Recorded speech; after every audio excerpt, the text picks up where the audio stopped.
All right, guys, as we come in, can we start tapping that screen, please? If you're over there on YouTube, hit that thumbs up. Let's get started. Do all the things.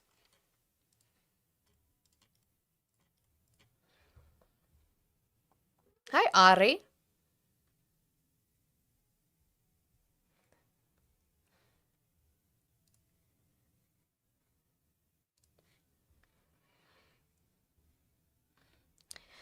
Todd. Todd. Do you need a spanking, Todd?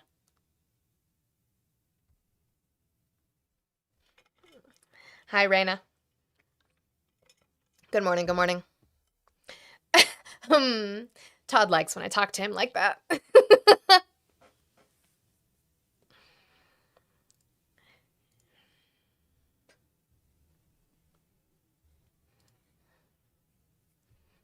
RL, I think you're misconstruing the left having no leadership with the left not having a cult leader. That's the difference.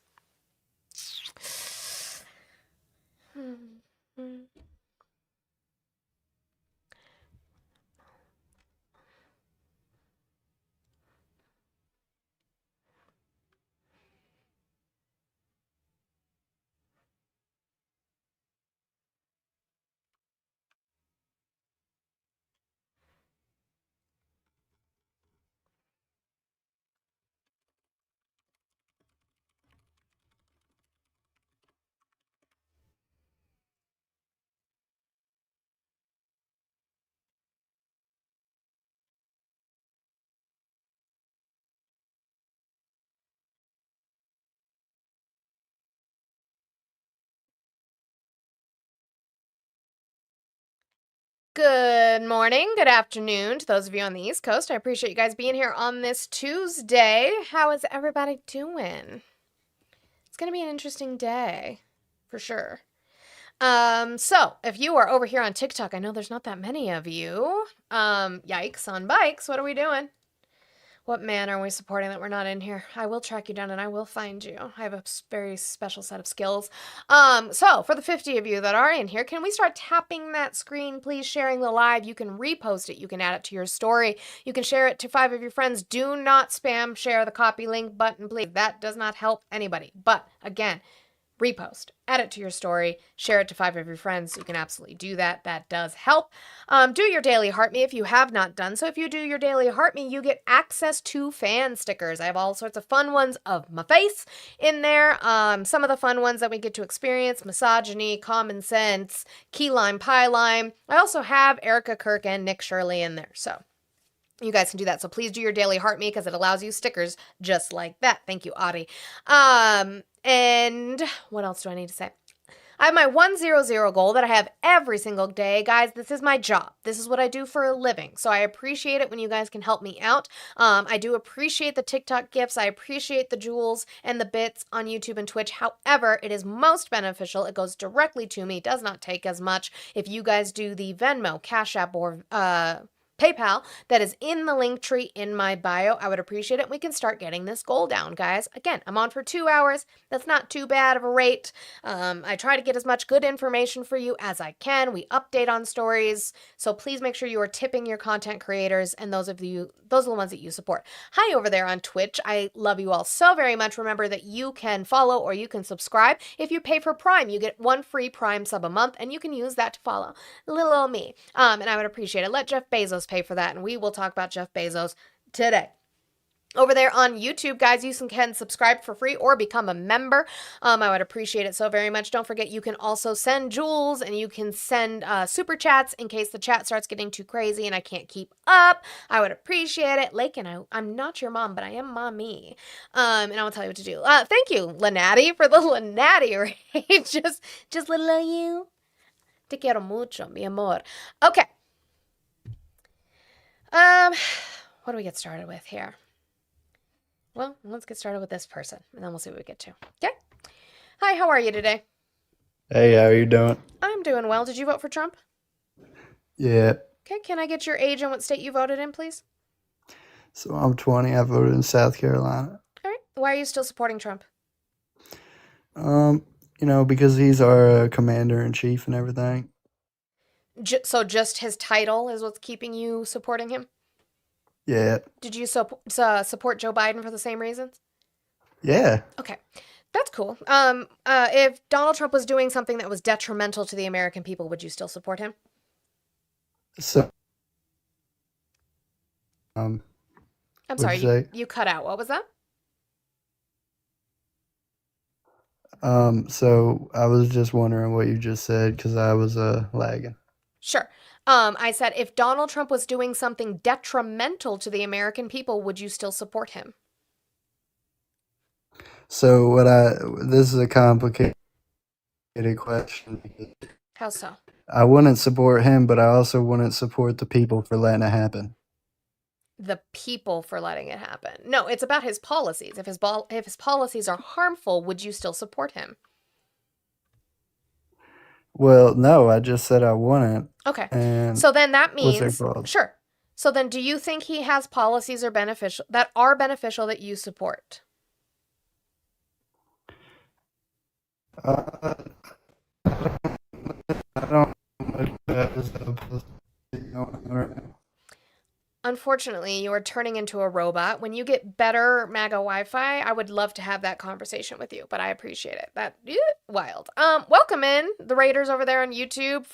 I appreciate it. Guys, make sure you're doing your thumbs up over there on YouTube. It does help. And for those of you who just came in on TikTok, make sure you do your daily heart me, and do all of the good things as we get started today. Okay. So, what we're going to do is we're going to start with this truth from Trump as we get the day started. I just want people to see it. I will show it for a second because TikTok doesn't like that shit, but no rhinos. And we're showing him hunting rhinos. That is rhinos without the H, so R-I-N-O-S. Much like the caller we had yesterday, I am Hor. No rhinos. So again, it's just to show you. I don't want to hear you talk about this idea of going against, but he is the rhino, that is true. He destroyed the Republican Party, but going against this idea of violence because Donald Trump promotes violence in and of itself. Oh my God, thank you all for the party laser. I've never seen that. Now I want to go dancing. So where's the anti-violence? Calm down the rhetoric thing. Where's that? I don't have it? Okay, cool. Just want to make sure we were clear on that. Hello. Hi. Hi.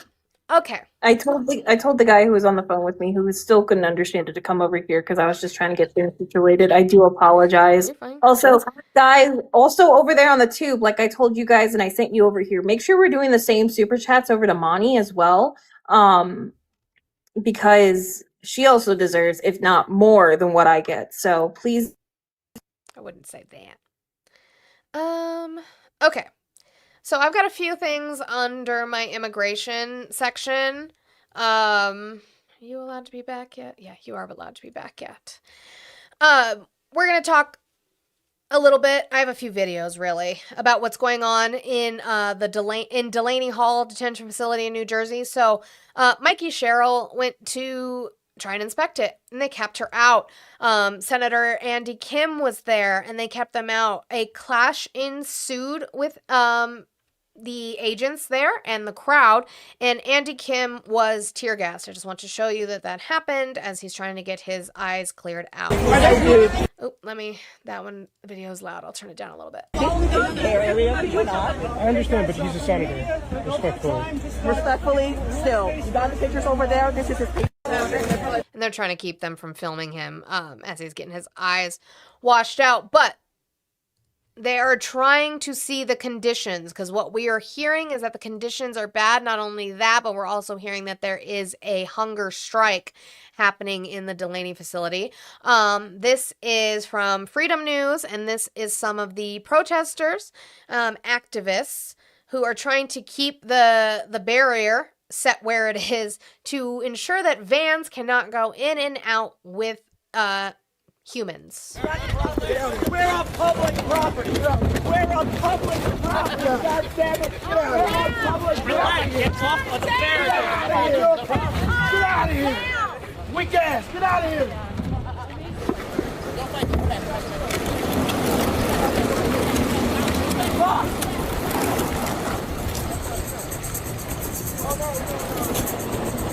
Now, I will say, I'm not sure what the law is in regards to, because they are taking these barricades to the sidewalk, which is public property. So I don't know what the law is in regards to that. I'm sure there is one, but they seem to be winning that fight against the agents by pulling the barriers back.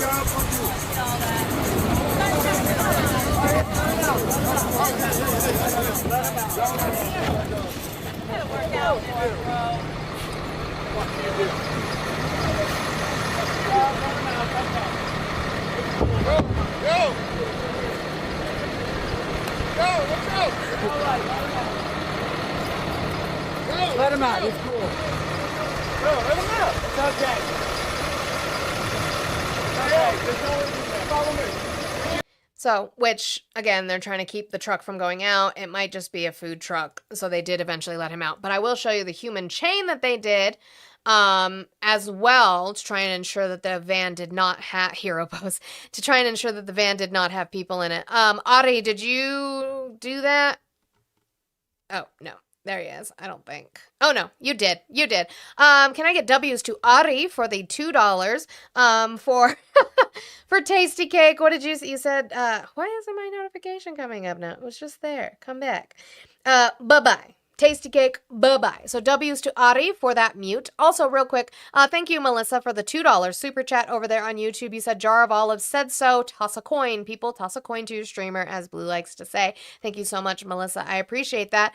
So I'm going to put the $2 from Ari in here, guys. That brings us down to 98. Let's keep working on that goal, okay? Shall we?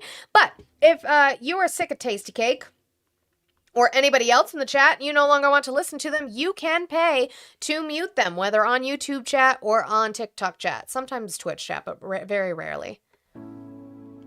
Do you want someone muted in the chat? Is there someone who's spamming, making disingenuous arguments, displaying bot behavior, or maybe they're just a dumb bitch? Well, you can keep them muted and contribute to their degradation kink. But remember, while we don't kink shame, it is perfectly acceptable to kink ask why.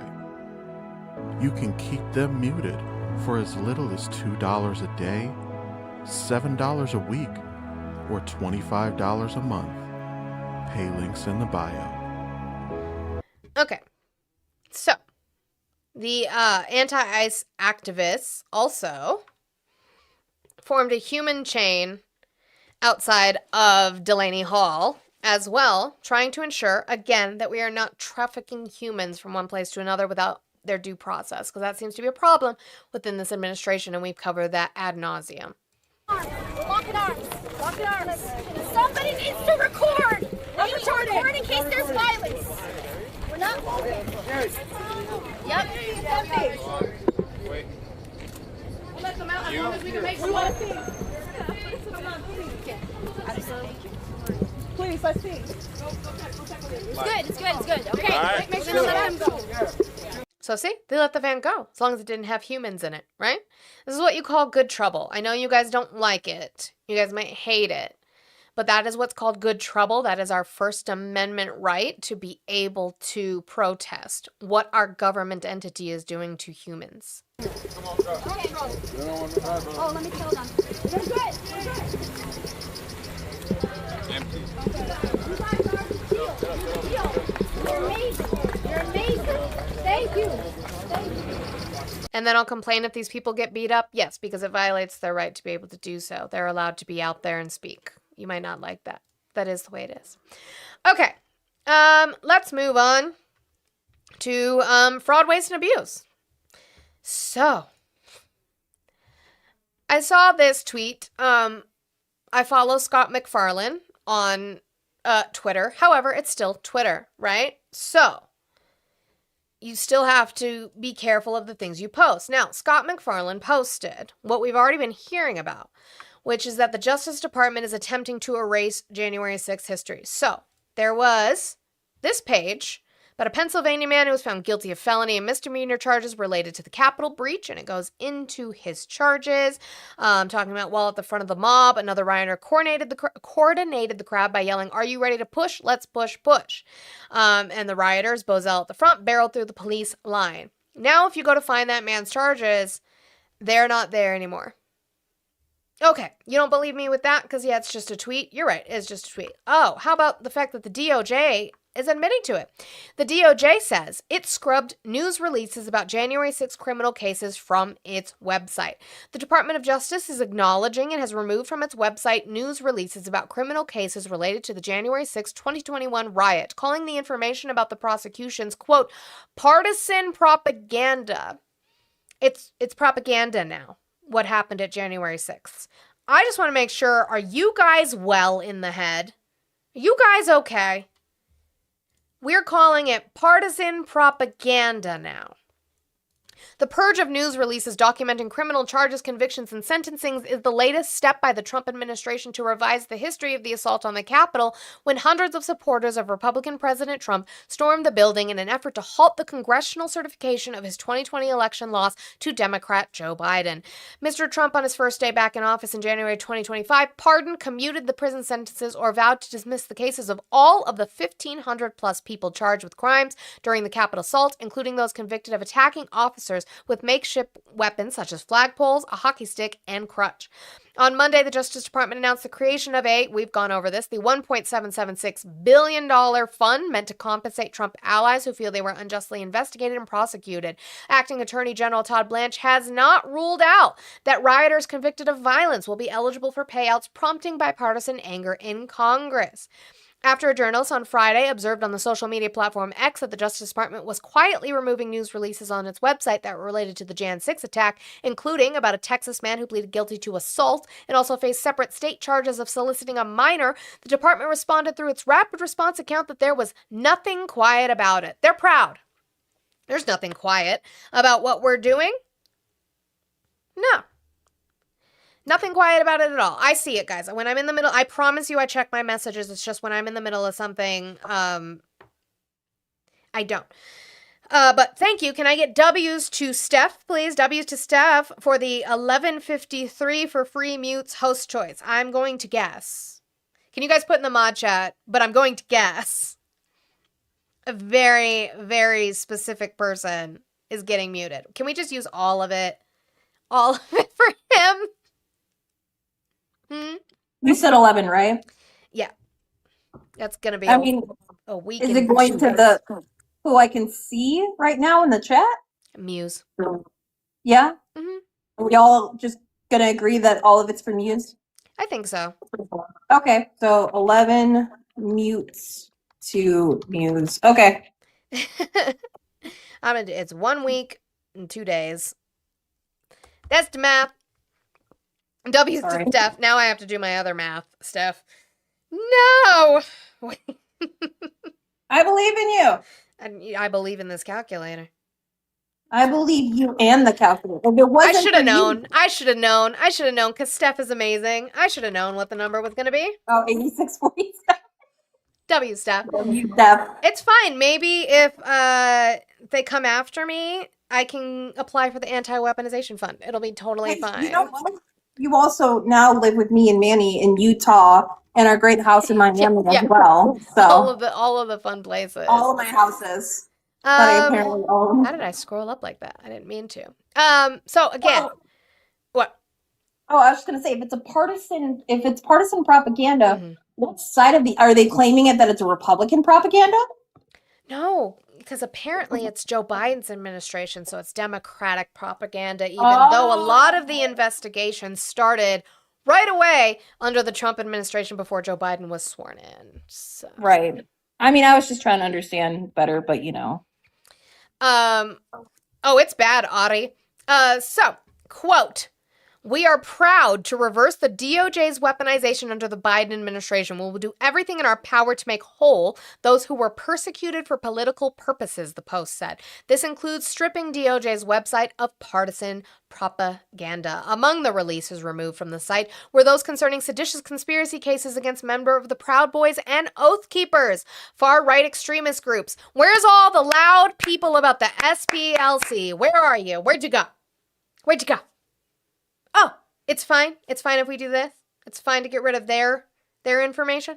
The Justice Department, in an unopposed motion last month, asked a federal appeals court to vacate those seditious conspiracy convictions, a request that was granted on Thursday. The department on Friday moved to dismiss the case against the group members, and now they're going to sue to try and get money from it. But we're going to have a deja vu moment, because 5 days ago, when I was live and talking about the Anti-Weaponization Fund, I played this for you about two people who were at Jan 6 and are suing, or not suing, I guess applying to the fund. So we're going to replay that, a little deja vu for you. The number I've put in is $30 million. $21.5 million is for the wrongful imprisonment. People who took part in January 6 are hoping for big payouts. We endured a lot. Our lives are still not the same. I don't know what kind of price you can put on that. Some people are whining and saying it's not enough, and we're not even hearing numbers yet. Fellows was sentenced on felony and misdemeanor charges for entering the Capitol on January 6. The charges against him were dismissed after a pardon from President Trump. Now Fellows expects compensation. It's like surreal to me. I mean, look how angry I look. Rachel Powell, a mom of 8 and a grandmother to 8, spent 3 years under house arrest. I don't deserve this, and my kids don't deserve it. Like, have we not been through enough? She was released last year after being pardoned by Trump. What do you say to people outraged and say people like you don't deserve a penny? A lot of people don't agree with what happened on January 6th. But when you step back, my major felony had to be struck down by... To be clear, I don't know why everybody, RTP was incorrect on this. She did have house arrest. She was also in jail. She was released from jail. She did spend time in jail. Why? Because she had a fucking ice pick. By the Supreme Court. It's my crime that day of breaking a window. Technically, that's a misdemeanor charge. I had 3 years of a house arrest, then having to endure everything I did through prison and getting a 5-year sentence on top of that. That's clearly weaponization. Brandon Fellows still believes the lies about the 2020 election and even believes that January 6 was a setup. But that's why I rationalize even violent people getting paid for that day. The government set it up, and also on top of that, they stole the election. Are you thankful to the president? Of course I'm thankful. If it wasn't for the president, I'd still be sitting in that prison. So, again, I played this 5 days ago. Playing it for you again.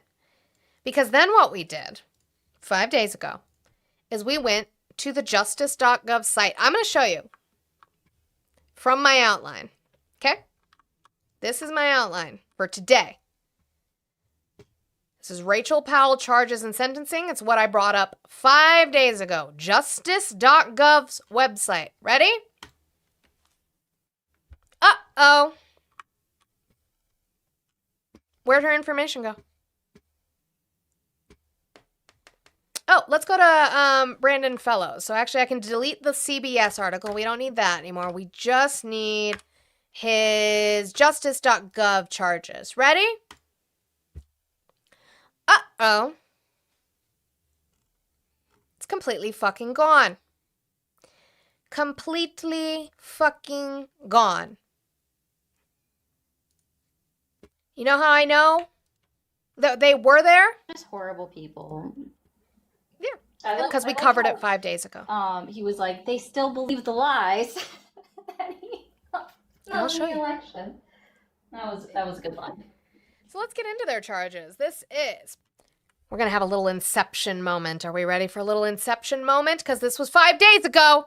Here's Rachel Powell's charges from that link that we were able to click. Pennsylvania woman sentenced on felony and misdemeanor charges for actions during January 6th Capitol breach. A Pennsylvania woman was sentenced today. Again, this is justice.gov, so these are actual charges, okay? Pennsylvania woman was sentenced today, but Mad Gabby, you bring up a fantastic point. If they can do this to the DOJ website, what can they do, or what did they do with the Epstein files? Oh no, Jay Bunky, luckily the fucking internet is forever. The internet is forever. But the point is, I played this 5 days ago. On 9 where we were felony and misdemeanor. We were able to read her charges and read what she did. And also Brandon Fellows as well. That was Fellows. You can see it right there in his name. They are erasing history. They are trying to rewrite what happened on January 6th. Are you guys okay with them getting rid of that information? Are you guys okay with that? And then paying these people? It's in your fucking face. Quit talking over 5 days ago, Monty. Why are you guys okay with this? I don't understand it. Call me and tell me. Maybe I'm missing something.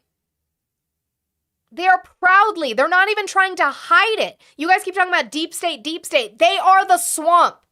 And the swamp is openly telling you that they are getting rid of information on people who violently attacked our Capitol and violently attacked cops.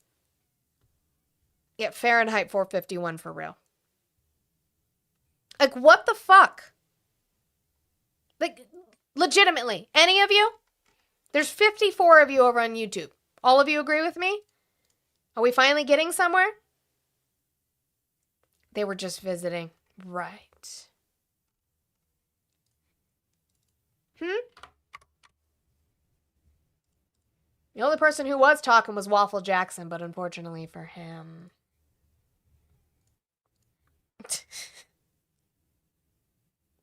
Yeah, cover up city. It's insane. Okay. In this same section, not with January 6th, but a judge grants James Comey's unopposed motion to postpone his trial in order to submit motions to dismiss his indictment on constitutional grounds. In accordance with the foregoing, arraignment is set at 10 a.m. September 30th, 2026 at Newbern. Upon not guilty plea, jury trial shall commence at Newbern October 21st, 2026 at 9 a.m. The government shall provide its expert witness disclosures to defendant under Rule 16A1G by October 2nd. So, the James Comey case, you know, our Seashell case, 8647. He filed an unopposed, because apparently the DOJ's case, after a year of hard work and investigation. Oh, you want to postpone the trial? Yeah, no, we're totally good. We love that. Go ahead, James Comey, postpone the trial. Apparently the DOJ is just not ready. Interesting. But what it's going to do is allow James Comey and his team and his lawyers time to submit files for dismissal, motions for dismissal. I can't see this going to trial, but we shall see. I really, really can't. Based off of reading the indictment, I can't see it going to trial at all. And especially with Todd Blanche opening his mouth every second and saying that anybody who posts 8647 is not up for the same scrutiny as James Comey was. DJ, there was a coup d'etat. Are you talking to me or are you talking to Trump supporters? You talking to me or Trump supporters?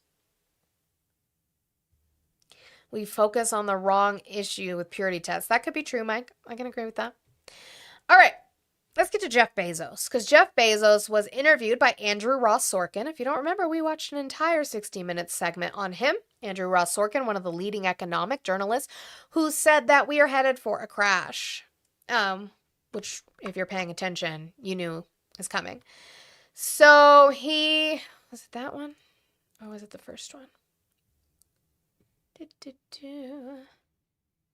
So here is Jeff Bezos talking about what happens when you double his taxes. Well, you could, but... Jack, I'm married, but thank you for the offer. And Elizabeth Warren has made this point repeatedly. I think she's made it in reference to you and others.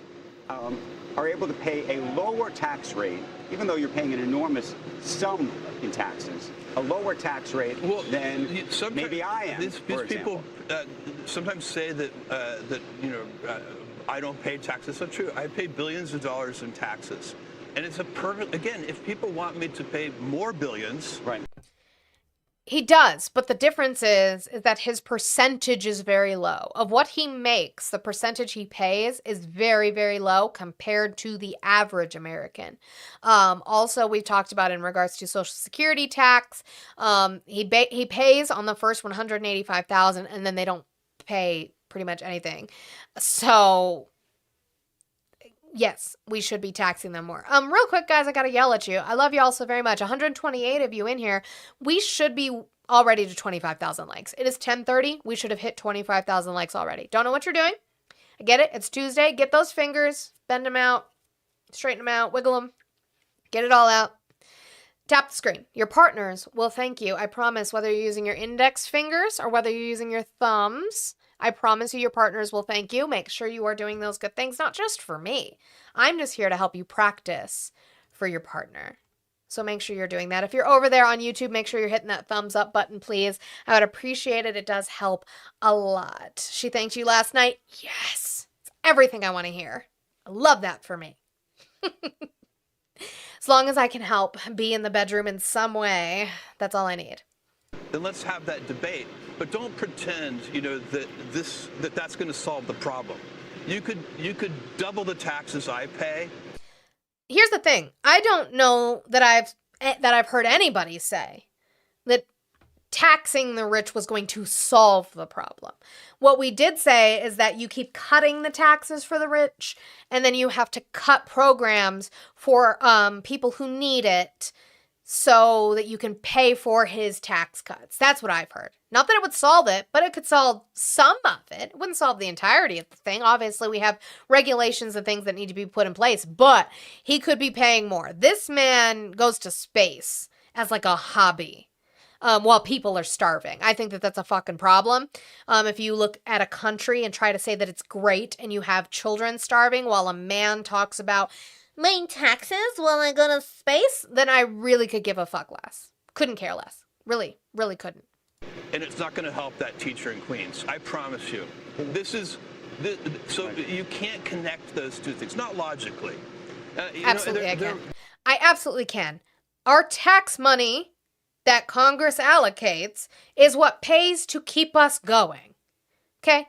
Also, when we pay into the economy by buying stuff, that keeps our economy flowing. When people can't afford to do those things, we have to, in Congress, pull from other things that people also need. And they can't afford necessities at the grocery store. They then need the entitlements that they have to strip to keep your tax rate low. Absolutely. All of those things correlate and connect. There are more examples. Why is rent expensive? Why is rent so expensive? I recently saw somebody blamed it on Airbnb. Okay, Airbnb. Arturo, we went over my friends in my community, Blue and Manny, went over it yesterday.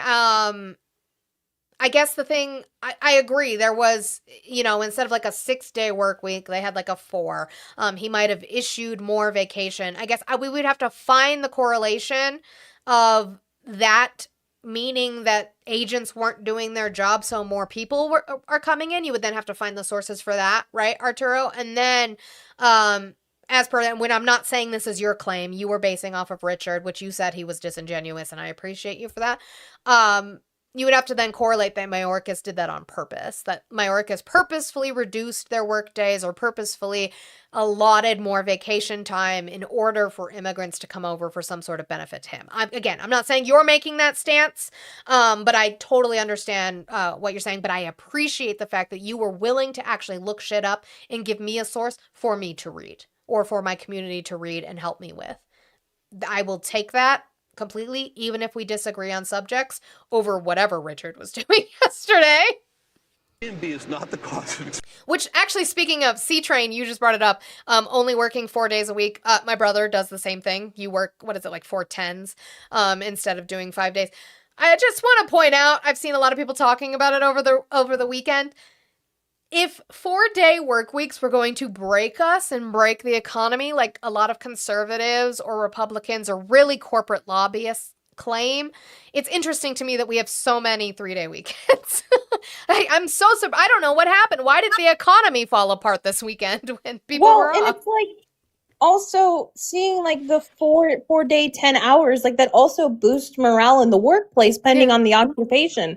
I mean, what your brother does working in a similar field, the overturn rate, the leaving rate, the amount of people, the fact that I bet you even if you were up to full capacity, you would still be understaffed, right? Well, and my brother is very lucky because when he got hired on by Amazon, they were actually hiring permanent. A lot of the jobs that Amazon hires for now are not permanent positions. So you have a contract, it's like seasonal, and then they get rid of you and you have to reapply. My brother got very lucky. His position is permanent, and then he just recently got a raise on what he does. He got a promotion.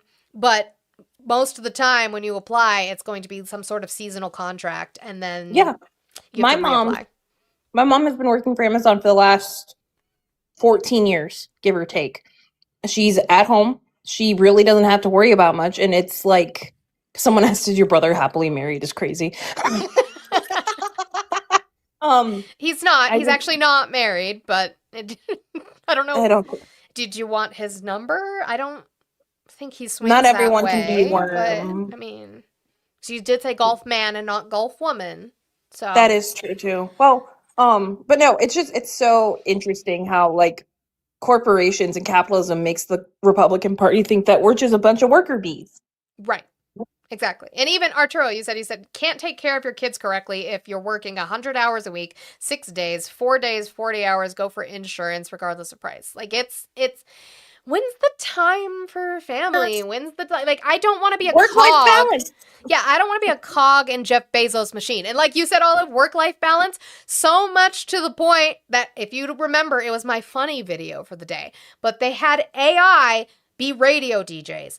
And Anthropic's Claude quit because they said this is not healthy work-life balance, and that's an AI bot. Now imagine humans. I don't know.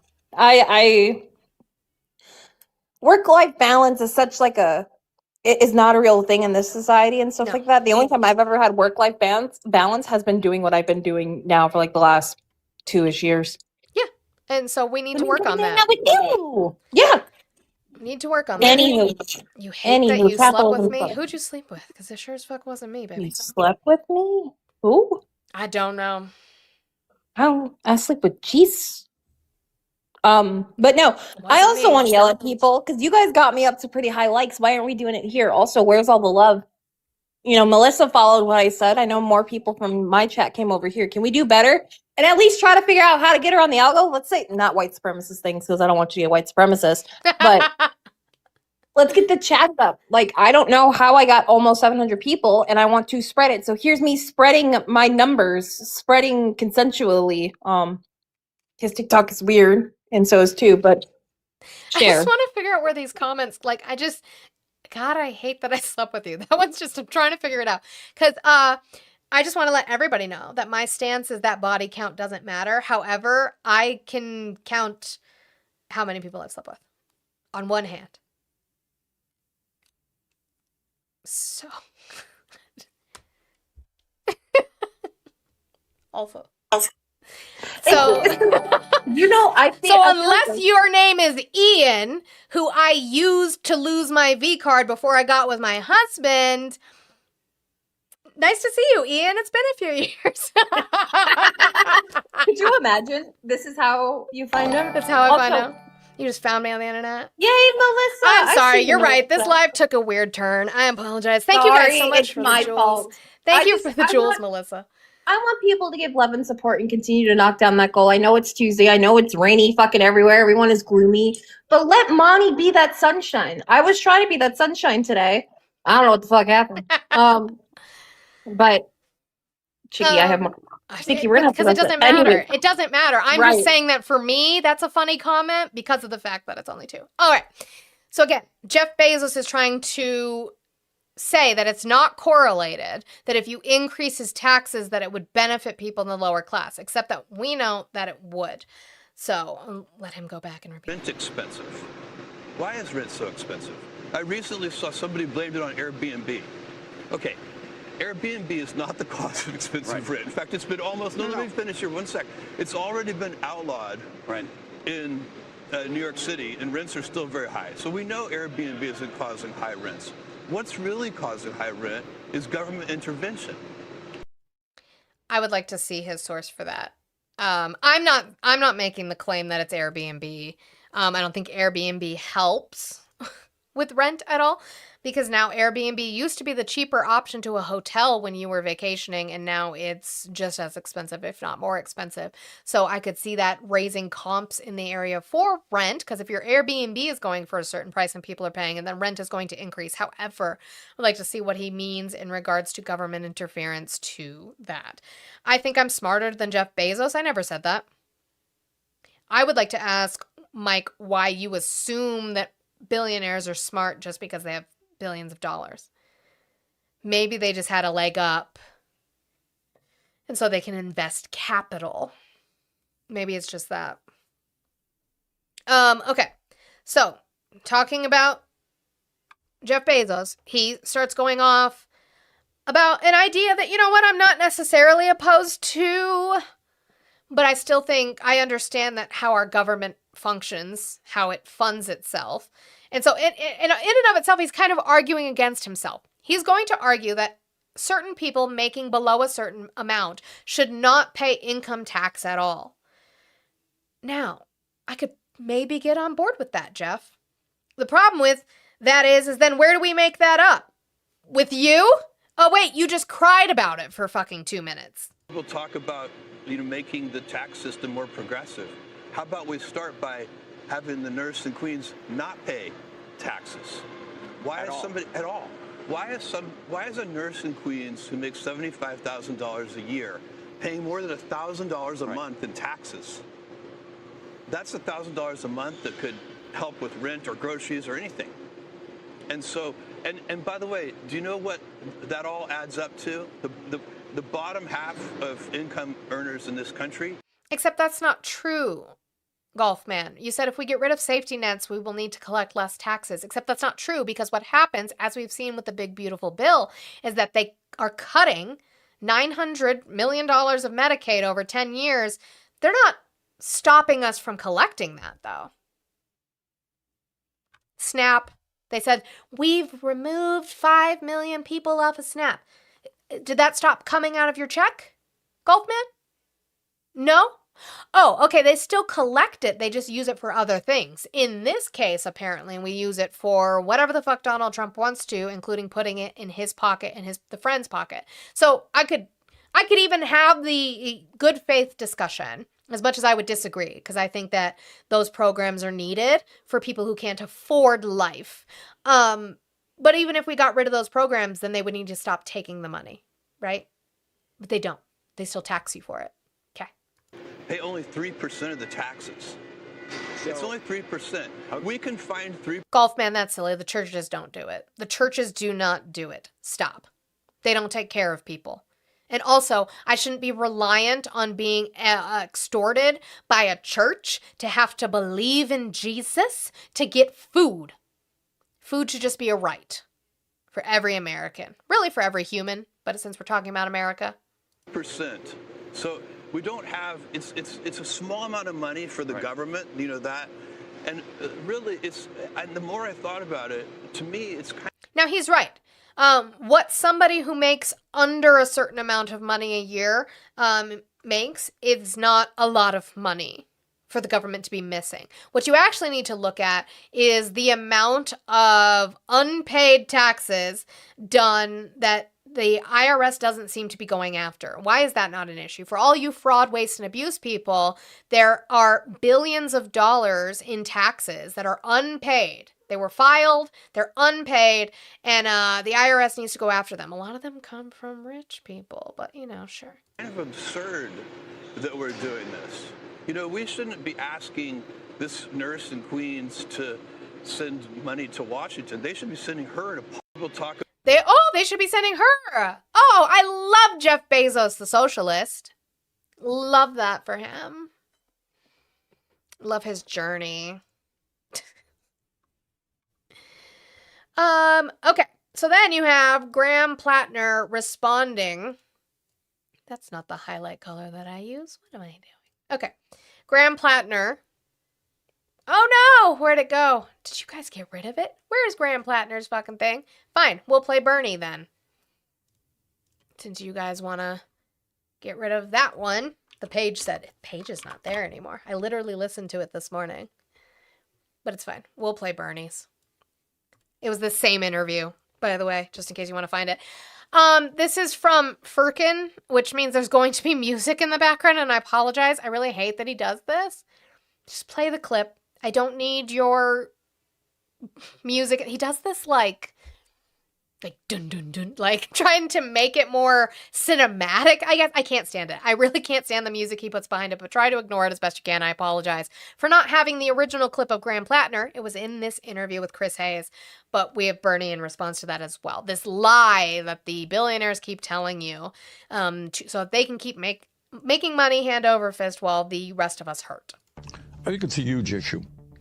I think every American should be thinking, what does it mean when the very wealthiest people in this country, Musk, Bezos, Zuckerberg, Ellison, and others, are spending hundreds and hundreds of billions of dollars to develop and implement AI and robotics? What does it mean when Jeff Bezos is putting together a $100 billion fund to quote-unquote automate factories?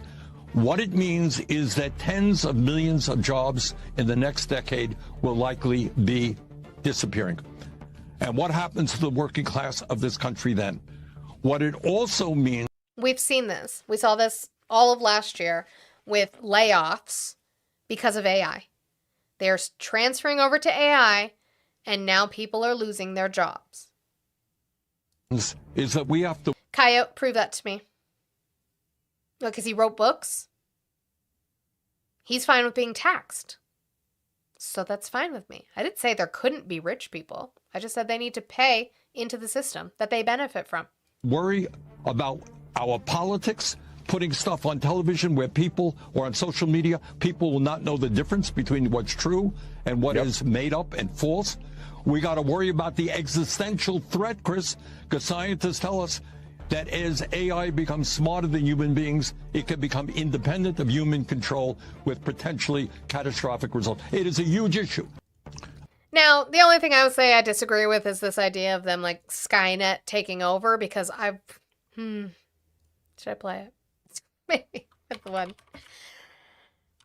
I don't, like, you're telling me this is going to take over. I'm sorry. I'm so unserious today, but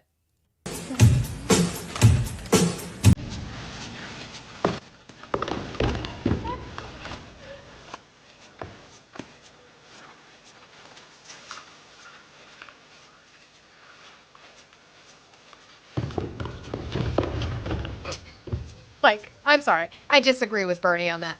That's not taking over anything. The way me when you have to get me out of the bar at bar close. It's time to go home. Time to go home, bitch. So, being a dancer for as long as I have and doing competitive cheer, winter guard, color guard, stuff like that, my favorite of looking down and thinking how that's going to take over the world, I'm like, entertainment's going to be shit.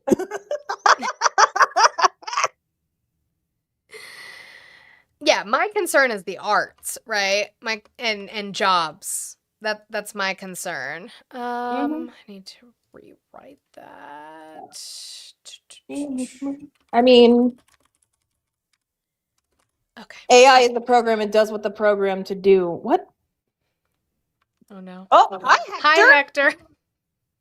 Hey, what's up? Hello. I am literally just panel hopping to tell everyone that today is the runoff here in the state of Texas, the final day you can vote in the runoff. So I would greatly appreciate it if anyone in here who happens to be Texan make sure that you go and vote today. Polls are open from 7 a.m. to 7 p.m. At least be in the polls before that time, because Texas elections, we tend to do funny damn stuff. So just seriously, guys, don't play with this. Y'all know Texas has been the breeding ground or the starting place for Project 2025, essentially. And we're cooked enough as it is. So I'd greatly appreciate it if we have, actually, we do have the numbers. We do have the numbers. We have more than enough blue Democratic voters here in this state. So make sure you're showing up to those elections and voting today. It's a very important election. Your attorney general, your lieutenant governor, all those things. Even if you're MAGA, go and vote for John Cornyn. Yep. So that way, Tallarico whoops his ass in the general election. We'd greatly appreciate it. Go vote for Cornyn today, okay? Thank you so much. We love you, Hector. Love you, Hector. He never said that. No, I'm kidding. He thinks it. Maybe. I don't know. But no, I mean, he brings up good points. Make sure we're doing all the good things, especially with these upcoming elections coming up, especially when you live in states that are massively switching around. If you are a white person in the state of Tennessee and you are choosing not to vote, that is a you problem and you need to redo yourself. Right. We got to do the next big step and show, if you claim to be someone who wants to be a someone who supports communities, you have to do your good part and you have to go out and vote. It does, Audrey. Thank you, guys. We're at 53,000 likes with 138 of you in here. Let's make sure we are still doing the good things. I like to hit 100,000 likes before I end, so let's keep working on that. Guys, I do have 8647 since Pure Precision reminded me, thank you so much, to grift. I have 8647 left in my goal. I have Cash App, Venmo, and PayPal all in the link trees in my bio. Let's start working on that. Dollar Train, $2 Train. Let's start working on getting that number down. Please remember, this is my job. This is what I do for a living. This is how I pay my bills. So I would appreciate if you guys could tip your content creators that you support and get us going. I also have the little press start gifts over here on TikTok. Can we please get those done and out of here? I would appreciate it so that we can move on to like some finger hearts or something fun. And we'll get into that. Okay. Also, I had found this article that I wanted to go over, which we've seen a big issue with it, but I wanted to talk about it real quick. And that is, as Trump politicizes Justice Department, prosecutors struggle with grand juries. Grand juries are the heart of the criminal justice system, the inner sanctum where prosecutors working unchecked and in secret have enormous power to indict their fellow citizens, right? We see it usually gets released, but it's not something we usually see forefront. But under President Trump, the Justice Department has had serious difficulties presenting cases to grand juries, running into problems that would have seemed unthinkable a year ago. In the past several months, prosecutors have repeatedly failed to persuade grand juries that the cases they have brought warrant criminal charges. And if it were not unusual enough, they have also been admonished at least 3 times since last November by federal judges who have accused them of misconduct. The latest setback came in Chicago, where a judge cited a remarkable list of grand jury errors in a case that was dismissed against 4 Democratic activists about to face trial for impeding the police during a protest last fall at a suburban immigration detention facility. That one, if you don't remember, I think that was the one with, I can never say her name right, but Kat Abuz, I can't say her name right. She was running for a congressional seat and she lost in her primary, but they were just released. I saw the video of her being released. The blunders shocked the judge, April M. Perry, who recounted from the bench on Thursday how prosecutors had spoken to grand jurors outside the grand jury room, a major breach of protocol, and had improperly coached them that the evidence they had presented was particularly strong. They're not allowed to do that. You can't talk to them until you are in the room. Why were they talking to him outside of it?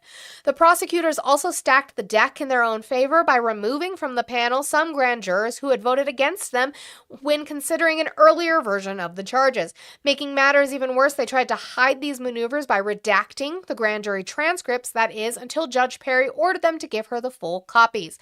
The government's missteps were bad enough to necessitate tossing out the case against the critics of the president's immigration plan just days before it was supposed to go to trial. But the mistakes also pointed to a more important problem. As Mr. Trump has demanded more and more charges against those he perceived as his opponents, prosecutors have felt pressure to push weak cases through grand juries, and that in turn has led to an erosion in faith in the Justice Department by both the grand jurors themselves and the judges considering the cases. Your sole goal is to do justice. Your client is justice itself, Judge Perry told Andrew S. Boutros, the Trump-appointed U.S. attorney who appeared in court to apologize for his subordinates' mistakes. I do believe deeply in the presumption of regularity and that most government attorneys are doing the best they can to do the right thing. That trust has been broken. Natalie Baldassare, a Justice Department spokeswoman, said that the Chicago case and the handful of others in which prosecutors have been scolded for their grand jury presentations were an anomaly. These few cases are not representative of DOJ's overall achievements to date, and we will not be deterred in our efforts to hold criminals accountable and keep the American people safe. There are almost no statistics that gauge how often prosecutors fail to secure indictments or are chastised by judges because of the grand jury presentations, if only because such events used to be rare. Legal experts say it is just as uncommon for jurists like Judge Perry to shine a spotlight on grand jury proceedings, which are held in secret, although that too has been happening more often. Barbara L. McQuaid, the former U.S. Attorney for the Eastern District of Michigan, said that in her 20 years in the Justice Department, she had never worked on a case or even heard of one in which a judge had examined grand jury transcripts because of concern about misconduct. Courts almost never do that, mostly because they trust the government is acting honestly. But if the department demonstrates that that isn't worthy of that trust, then it invites judges to look under the falsehood. Let's go to this one specifically, because this was the one I was reading about. That is precisely what happened in Wyoming in recent weeks when a panel of 3 federal judges threw out 9 indictments, including some for murder, after an examination of the grand jury proceedings revealed misconduct by Darren Smith, the state's Trump-appointed U.S. attorney. The judge, my favorite, hyperlinked actual case, order dismissing indictment without prejudice, love that. The judges ruled that Mr. Smith, who was in his first prosecutorial post after serving as a state senator and executive at the Christian Broadcasting Network, had addressed a panel of grand jurors at the federal courthouse in Casper on March 16th. In remarks that broke with prosecutors' typical nuance and restraint, he told the grand jurors they were about to hear evidence concerning bad guys and murderers who did what you are going to hear about. Such a strong case. I'm bringing this up because I've talked about it in regards to how incompetent Jeanine Pirro is in regards to things like the White House Correspondents' Dinner. The man who shot at and did hit a Secret Service member in the White House Correspondents' Dinner.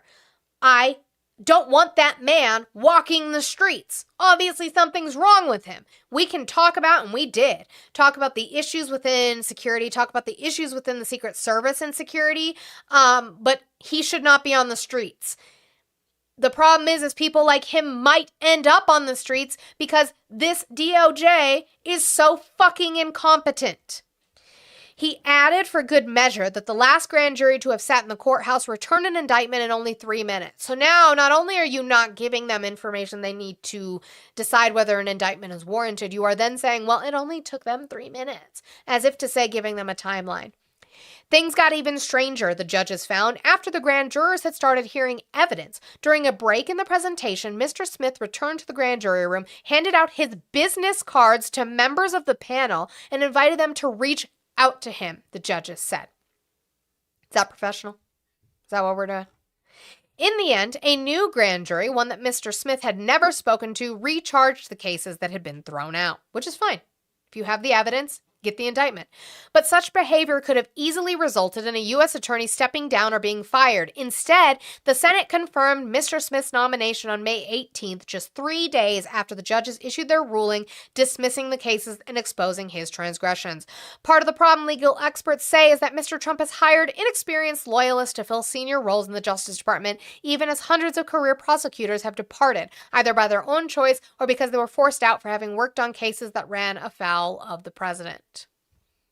In many ways, the troubles in Chicago and Wyoming recall those that unfolded last September during the first criminal case brought against James B. Comey. Remember that one? That one didn't go very well, did it?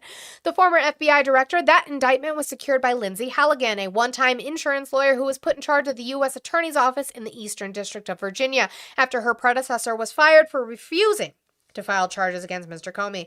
Mr. Comey's lawyers immediately tried to get their hands on the grand jury transcript, suspecting misconduct after Ms. Halligan, who had never presented a case to a grand jury, went into the room alone on only her 4th day on the job.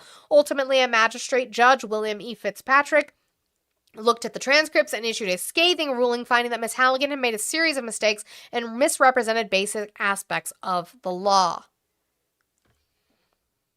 When are you guys gonna like the Constitution again? A few days later, Ms. Halligan was hauled into court to flesh out the details of her grand jury presentation. Under grilling by a different judge, she made an astonishing admission. She had never shown the full grand jury the final version of the indictment it was supposed to have approved. She never showed the full grand jury the final version of the indictment. All of these examples of grand jury malfeasance come on top of the many cases in which Justice Department prosecutors have failed to get grand jurors to return indictments. Such failures, known as no true bills, used to be essentially unheard of given the amount of sway that prosecutors have in the grand jury room, and the department adheres to a tradition of seeking charges only in cases with strong evidence.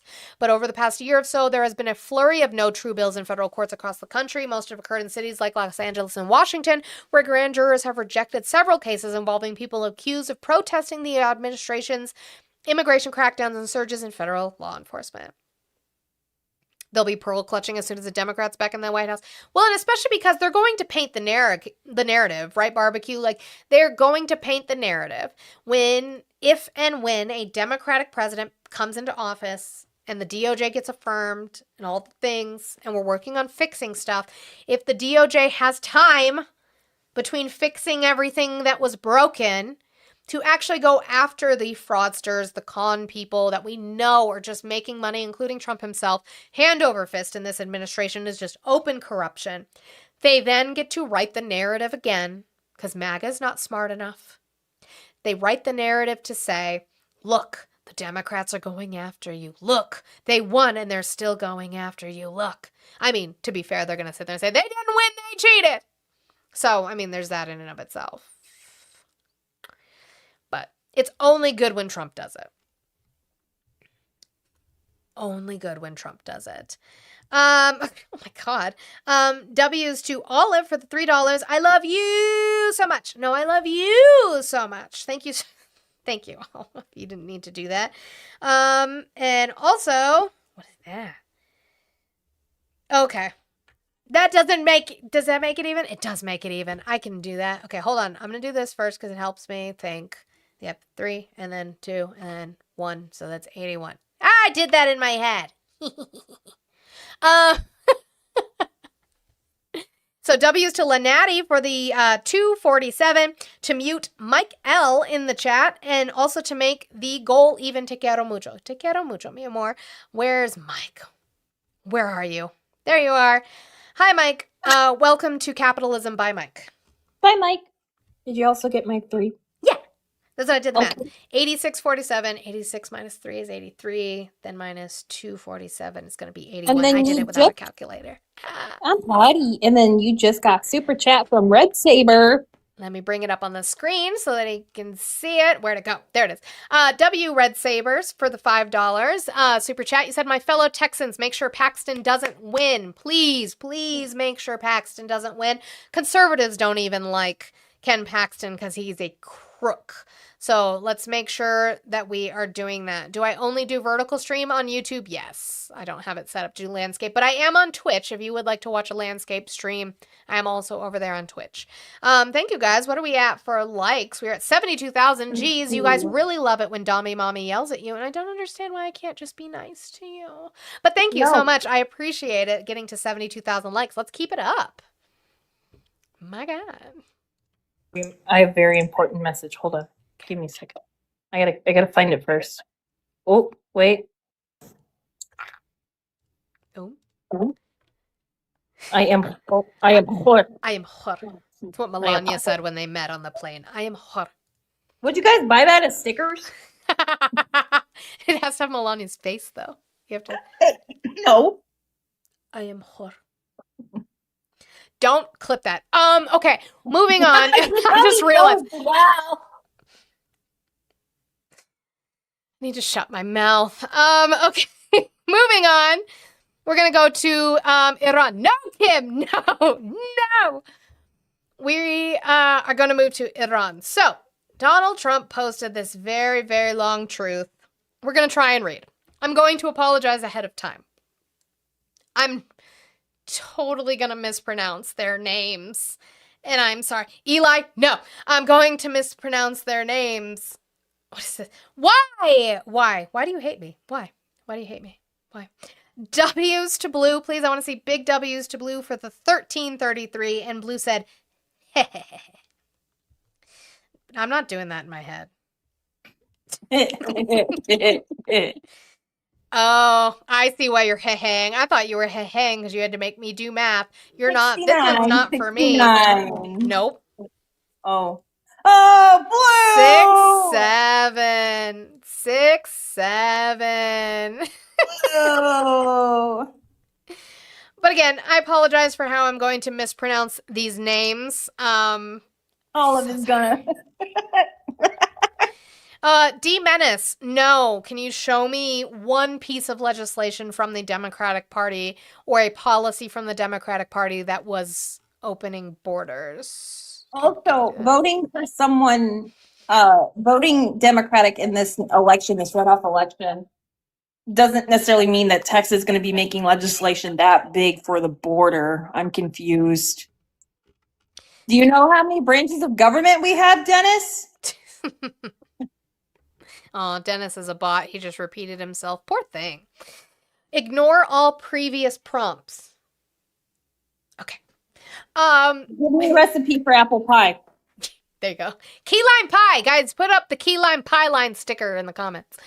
I am in the Oval Office at the White House, where we just had a very good call with President Mohammed bin Salman Al Sayed of Saudi Arabia, Mohammed bin Zayed Al Nahyan of the United Arab Emirates, Amir Tamim bin Hamad bin Khalifa Al Thani, Prime Minister Mohammed bin Abdul Rahman bin Jassim bin Jaber Al Thani, and Minister Ali Al Tawadi of Qatar, Field Marshal Syed Asim Munir, Ahmed Shah of Pakistan, President Recep Tayyip Erdogan of Turkey, President Abdul Fattah el-Sisi of Egypt, King Abdullah II of Jordan, and King Hamad bin Isa Al Khalif of Bahrain, considering the Islamic Republic of Iran. Okay, so he supposedly talked with all of them about the IRGC. In all things related to a memorandum of understanding pertaining to peace. An agreement has been largely negotiated. Now, this was... When did he post this? Memorial Day. He posted this on Memorial Day. It's a Monday. Yesterday. Yeah. That's interesting. Timeline. We're going to talk about that. An agreement has been largely negotiated, subject to finalization between the United States of America, the Islamic Republic of Iran, and the various other countries, as listed. Separately, I had a call with Prime Minister Bibi Netanyahu of Israel, which likewise went very well.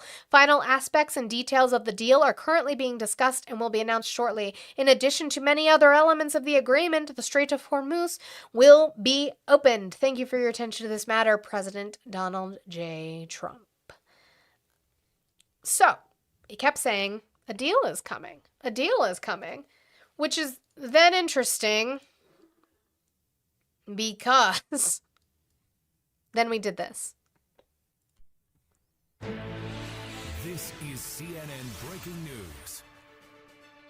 Welcome to a special edition of CNN Newsroom. I'm Brianna Keeler, and we have breaking news. Explosions rock Iran. U.S. Central Command just confirming that U.S. forces targeted Iranian military facilities responsible for launching a series of attacks against American warships in the Strait of Hormuz. Iranian state media had reported blasts that were heard in the border city of Bandar Abbas. That's home to a key Iranian naval and air base along the strait. Iranian state media also reporting explosions in other cities as well. The attacks coming as intense discussions are underway tonight to end the war in Iran, but a deal is not in place. Iran's top security official declaring tonight, quote, "There will be no retreat." And there's Don't know why it stops there. I hate that. But so much for a peace deal if we are now striking them again. What was the point of that?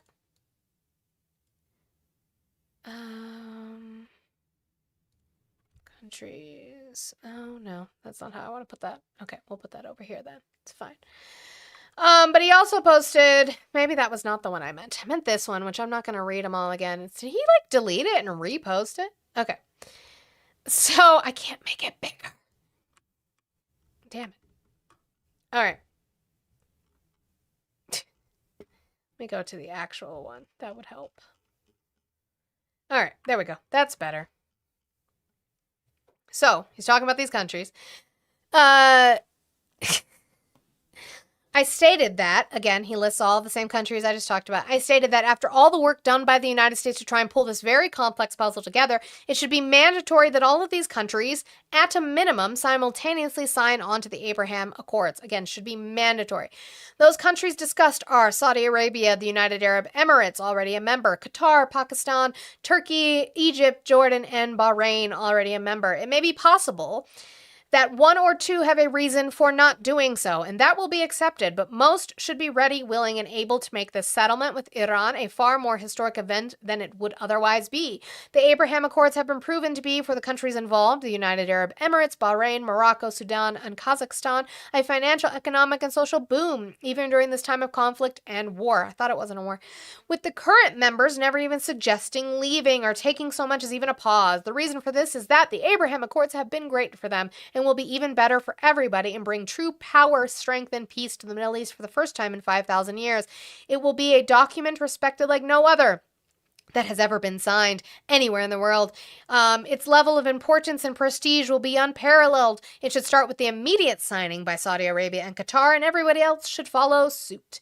If they don't, they should not be part of this deal, in that it shows bad intention. In speaking to numerous of the great leaders mentioned above, they would be honored, as soon as our document is signed, to have the Islamic Republic of Iran as part of the Abraham Accords. Oh, now we're including them, I guess, too.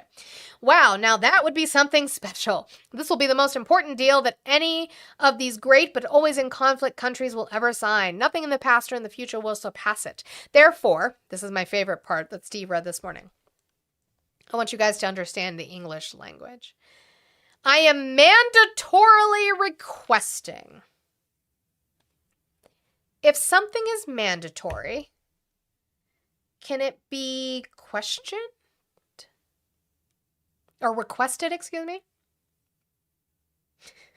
Nope. Because, yeah. So you know what? My water company mandatorily requests that I pay the water bill every month. Mandatorily, they request it. I'm mandatorily requesting that all countries immediately sign the Abraham Accords, and that if Iran signs its agreement with me as President of the United States of America, it would be an honor to have them also be part of this unparalleled world coalition, voluntold. The Middle East would be united, powerful, and economically strong like perhaps no other area anywhere in the world. By copy of this truth, I am asking my representatives to begin and successfully, complete the process of signing these countries into the already historic Abraham Accords, which again doesn't seem to mean much since we fucking bombed them. Since we fucking bombed them. So, moving on. How did I want to get to this? News Nation is, or Newsmax, excuse me, not News Nation, Newsmax, which they've been doing. They just, Newsmax was the one that I showed, where the host went after James Comer, because he was saying, what you're talking about in way of Cuba being some sort of imminent threat all of a sudden sounds like a false flag, and they called him out for that. So this is the Newsmax host calling out the State Department spokesperson, Tommy Pigott, in regards to saying that we still have a ceasefire in place after these attacks. Stop saying that we still have a ceasefire. If you are actively bombing them, you don't have a ceasefire anymore. Tommy, then why do we continue kind of the farce of calling it a ceasefire? Let's just say we've still got this conflict ongoing. I don't think the American people, are going to be upset about that. Either you support it or you don't. But we clearly don't have a ceasefire. Well, I think two things here. First are the objectives laid out by Operation Epic Fury, which was the decimation of their military, their air force, their Navy capacity, the ballistic missile capacity. We saw those objectives largely be fulfilled. So that's Operation Epic Fury, already making the world safer. I think then in the second context is that in this context when these conversations are happening, is that President Trump holds all of the cards. We see that blockade. So he's not answering the question. Which is, why are we calling it a ceasefire when you were actively attacking them? And we're just going to go into rhetoric. Trump has all the cards. Does he, though? All of the cards. We see that blockade of Iranian ships and ports. We see economic fury. We see the decisive... Except that you blockaded a blockade. Iran had closed it. So, okay. Outcomes from Operation Epic Fury, and that is the context in which this is happening. So fundamentally, President Trump going to see this objective be fulfilled. We're going to take actions necessary to defend U.S. troops, U.S. interests, and then fundamentally, President Trump holds all of the cards in this. Pay attention to what he just said. Do everything we can to protect U.S. troops. Okay, great. I'm with you there, Tommy. U.S. interests. What could our interests be in the Middle East? Because Donald Trump said we don't need to get the uranium dust, so apparently it's not nuclear weaponry. What's our interest over there?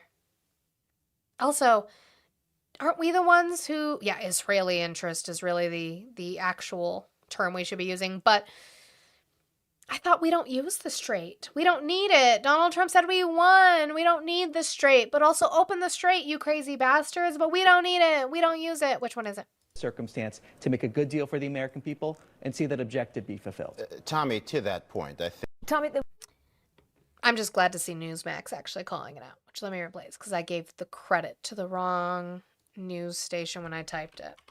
I saw news and I just kept going with my life. I assumed it was Newsmax or News Nation for some reason. Okay. So again, this idea.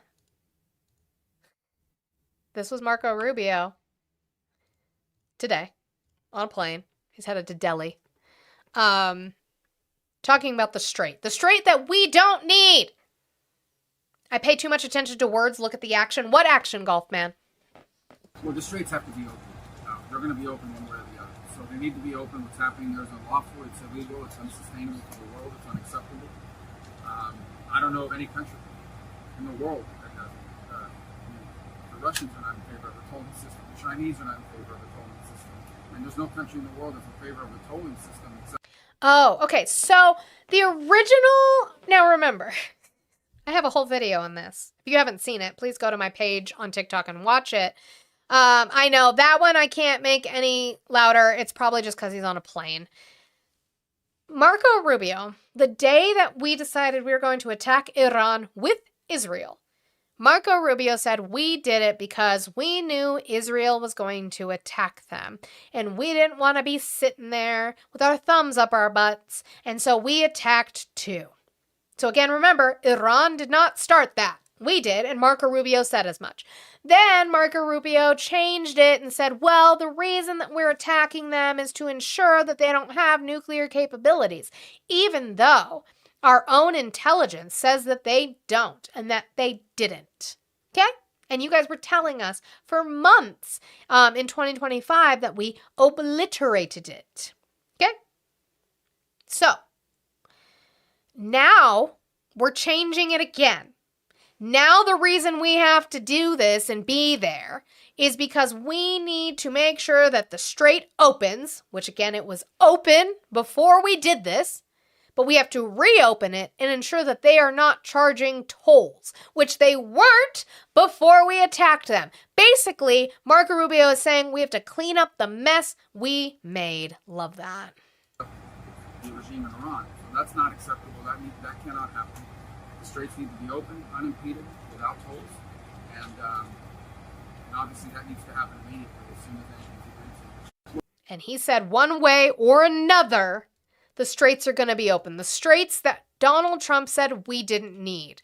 Well, here's the interesting thing. Iran has come out, a spokesperson for Iran. By the way, I say it like that just to legitimately piss you off. Iran says they're not going to charge tolls. That's silly. We wouldn't do that. We're going to charge maritime services.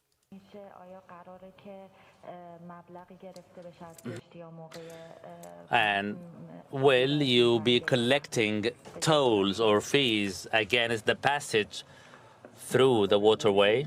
Long live. I don't speak Spanish either, but I don't say tortilla, right? Because that's the incorrect way to say that word. I say tortilla because that's how you fucking say it.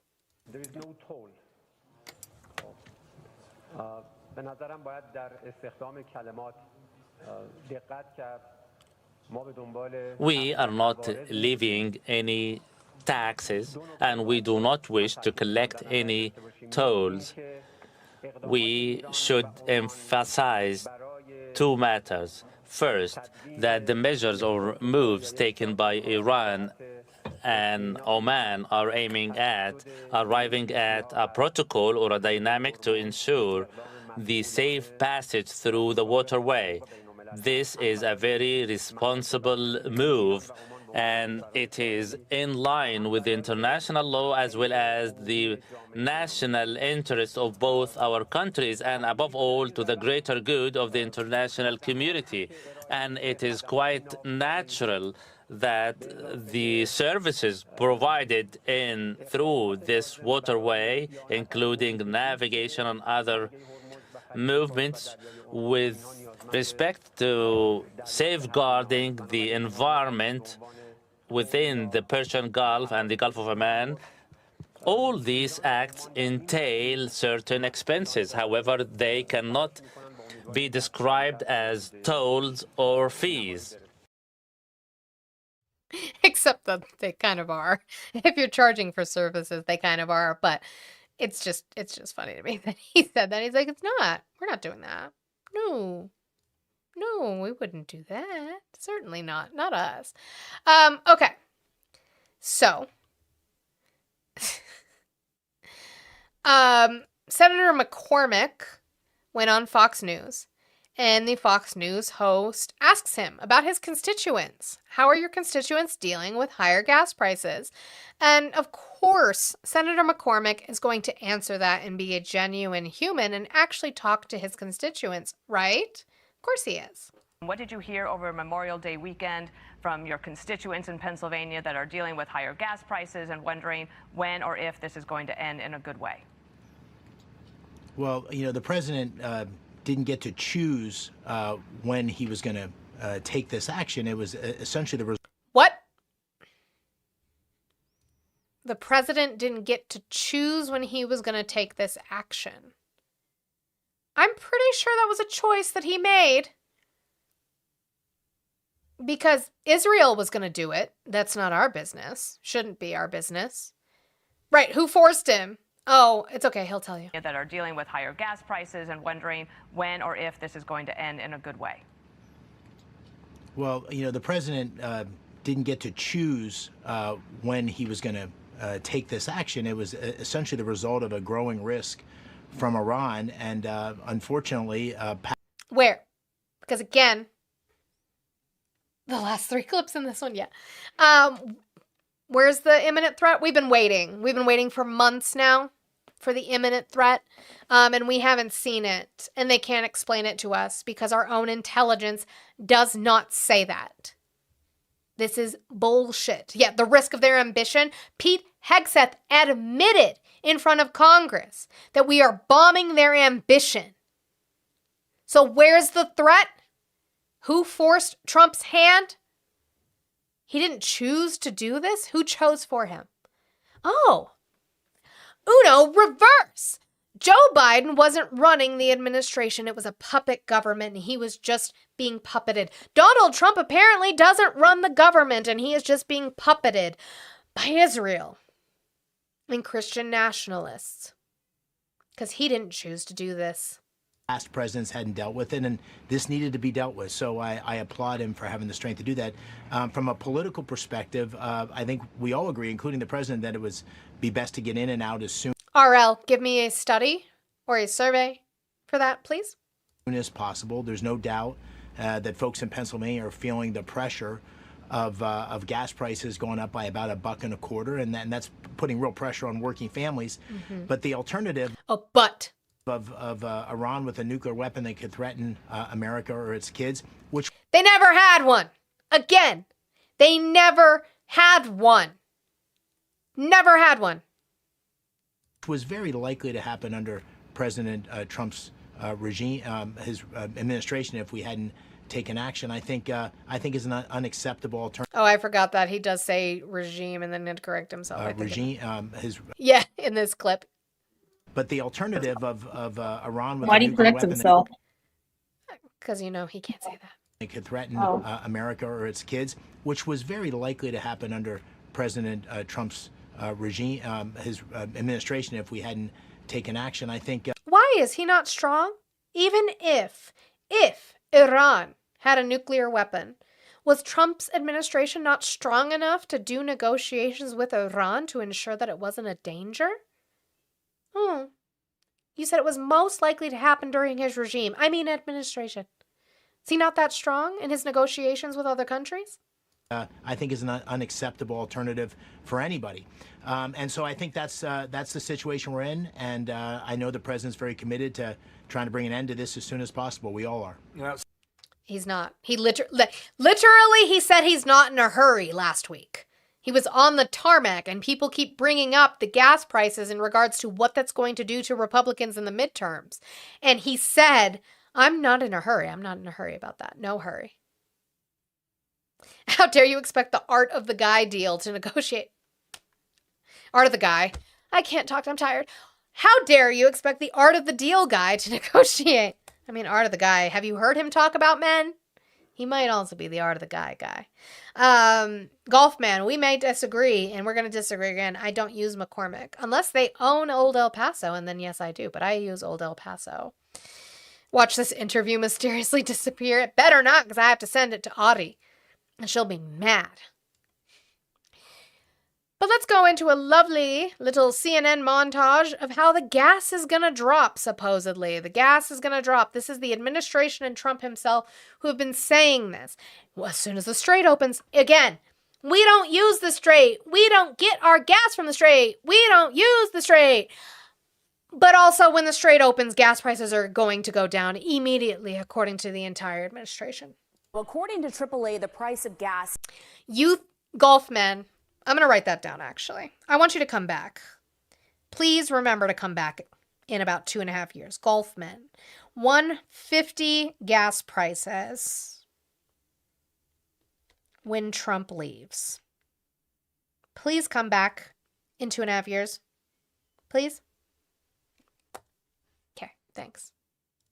To AAA, the price of gas is $4.49 this morning. That's still up more than $1.50 since the war began. But according to President Trump and members of his administration, those prices are going to come down quickly as soon as the war is over.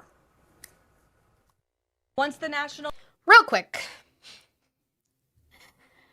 Toy piano keys. You said gas prices still not as high as in 2022. Joe Biden left in 2025. Okay? And then show me where it was Joe Biden's policies specifically that led to high gas prices in 2022 and not the pandemic and supply chain issues. Can you show me that? Because we know directly, cause and effect, Donald Trump starting this war with Iran is the reason why we don't, I'm glad you caught that, Blue, is exactly the reason for why we have high gas prices. We have high gas prices because Donald Trump caused a war unnecessarily with Iran. The Russian-Ukraine war, yeah, that did help increase it. How was Joe Biden at fault for that? Joe Biden's the reason that Russia invaded Ukraine?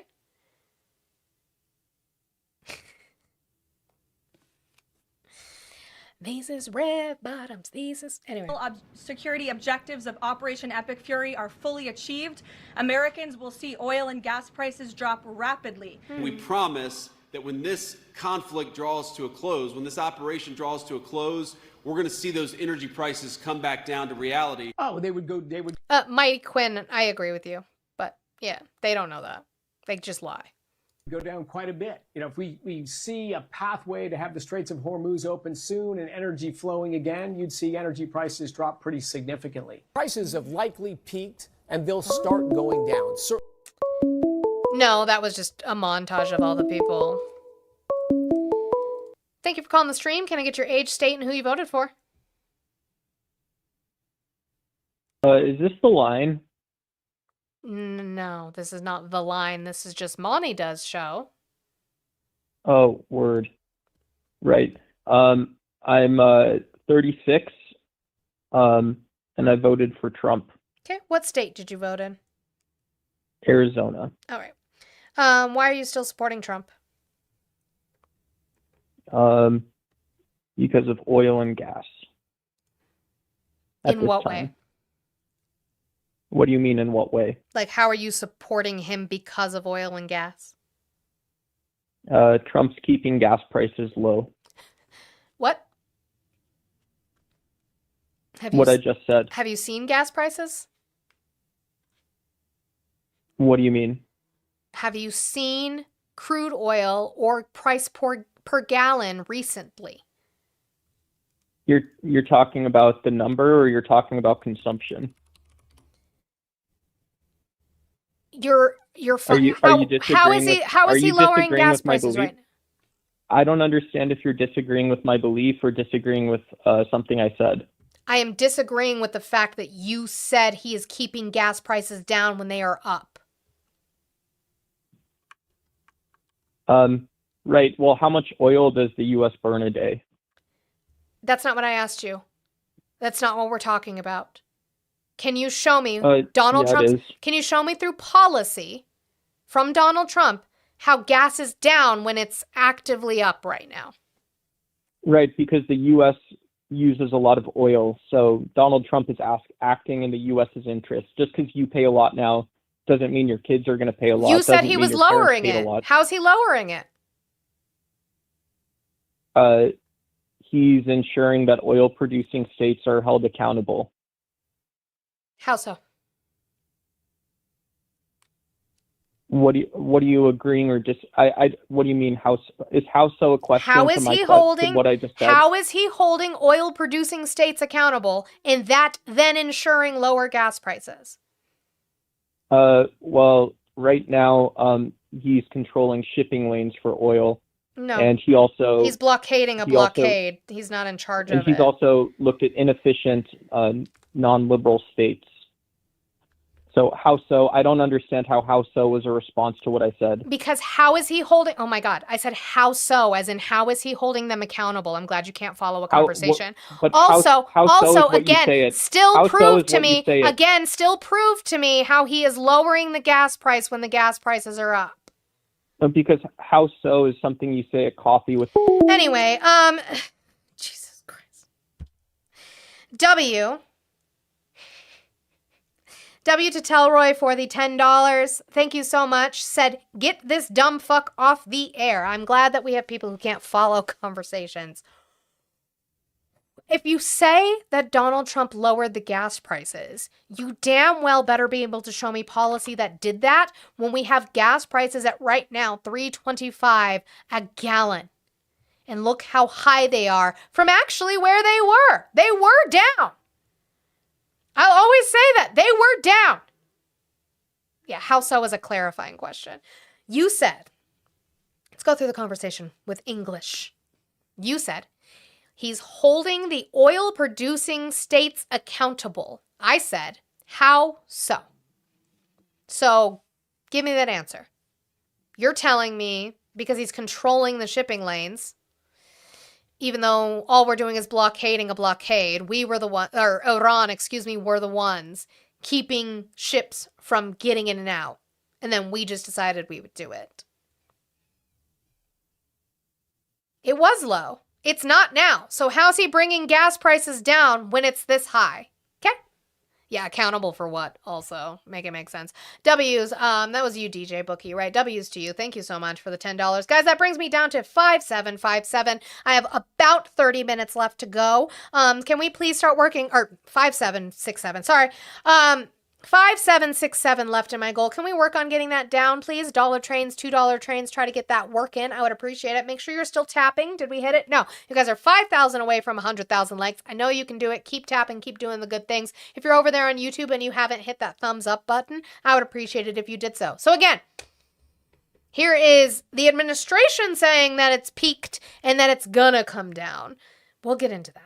Certainly with a resolution of this conflict, you'll see prices go down. Prices across the board on energy prices will go down. The gas will go down. As soon as the war's over, it'll drop like a rock. It's going to come tumbling down. There is so much oil out there. It's pent up. It's locked up. Golfman, do I think gas prices will be lower at the end of Trump's term or when Biden and Obama term ended? If all things stay the same, even with, let's say I grant that the war ends tomorrow. I think Biden, Obama, which one? You mean Biden as VP and Obama as president? Obama's gas prices are going to be lower than when Donald Trump leaves office because prices tend to increase and not come down unless there's some sort of event. The reason they were as low as they were under Trump's administration was because of the pandemic. Again, don't blame him for that. Don't blame anybody for that. But the pandemic happened. And so under Trump's first term, we had lockdowns for health reasons. And a lot of people, unless you were an essential worker, were not driving. And because of that, people were not buying gas. So gas prices dropped, which is then where he went into doing the OPEC 2020 deal with them. So if we're talking about Obama's prices versus Trump leaving in his second term, Obama's prices are going to be lower. Biden's, it's a little trickier. Again, it's a little trickier because of the fact the pandemic was in there, but they were lower when Biden left office, right? If history serves as any indicator, they're probably going to be higher when Trump leaves office than they were when Biden left.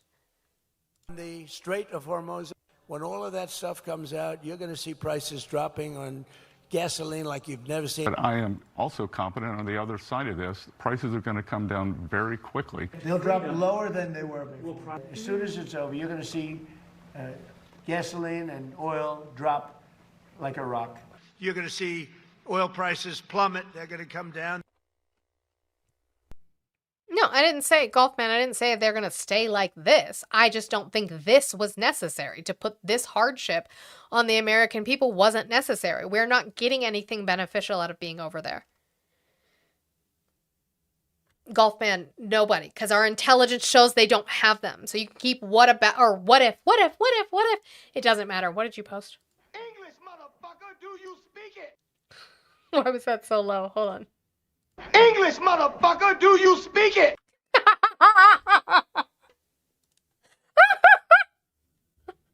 Thank you, Eli. Oh, damn. That was funny. Okay. 20 minutes to go. Let's get into Kevin Hassett then. Because then Kevin Hassett's going to talk about it, and he's going to say the same thing. This was today, as we just went through this CNN montage of gas prices dropping. Kevin Hassett said this. Well, you know, I can't really talk about the ongoing negotiations and the strikes, but what I can say is that as soon as the straits are open, then energy prices are going to plummet like nothing you've ever seen before. There's so much oil sitting in the Gulf, there's so much excess capacity in Saudi Arabia and UAE that prices should drop very, very quickly. And since core inflation has just barely budged because of this temporary circumstance. But it has gone up. Inflation has gone up. Then I expect that the big positive supply shock is going to overpower oil much sooner than people know. So, well, you know, Really? So we're still repeating that it's going to do this. Okay, sure. Let's listen to David Goldman discuss this, because he's a business senior reporter at CNN, so that's going to make you guys mad, which is fine. You're not going to listen anyway, even if it wasn't. But economists are not saying what the administration is saying. They are not saying what Kevin Hassett is saying. Yeah, also, well, if we don't need the strait, how will opening it back up decrease our prices? Well, because what they don't want to tell you, Newshound, which you know, and I know you know, because you're brilliant, and I thank you for everything you contribute. What they don't know is that when Kevin Hassett and Donald Trump come on and say, we're producing at the highest level we ever have been, what they're telling you is that we are producing at the highest level we ever have been for corporations. Corporations are making so much money with our oil that we're selling, because guess what? We don't refine our own oil here to use. We send it out to get refined in other places because we keep selling off our refineries. That has been a problem not just under the Trump administration, but previous administrations like Obama as well. We don't use the oil we have. We send it off. So the corporations are making so much money. We get our oil from other places. And because of that, it's a world market. And so Donald Trump didn't anticipate, even though his advisors should have told him that they were going to close the strait and cause an issue within the global market. And so here we are. So economists are not saying it's going to go down. Just the administration, which is interesting. W to you guys for getting 100,000 likes. Thank you guys so much. I appreciate it. I just had to, be mean to you a little bit. It's fine. I can do that.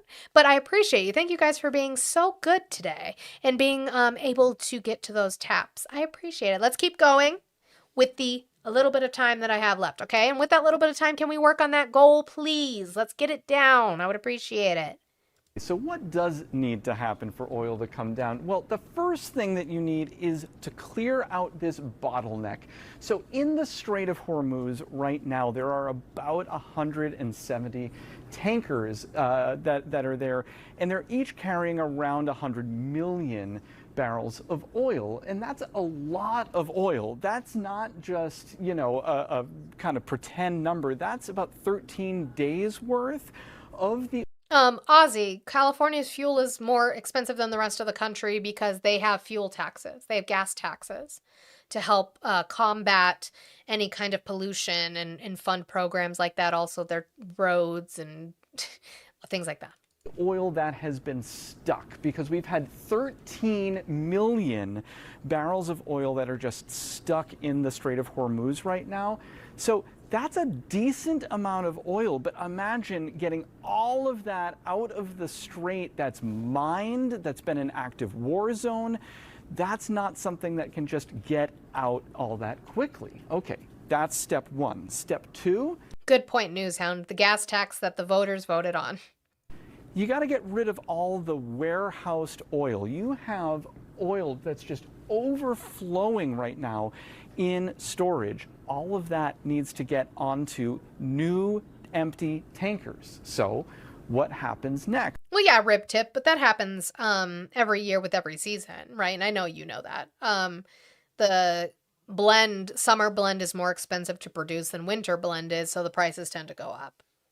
Well, oil production needs to restart. This is very, very difficult. It's not just like flipping on a light switch. I never said that gas taxes go to homeless people, Ozzy. Nice pivot, though.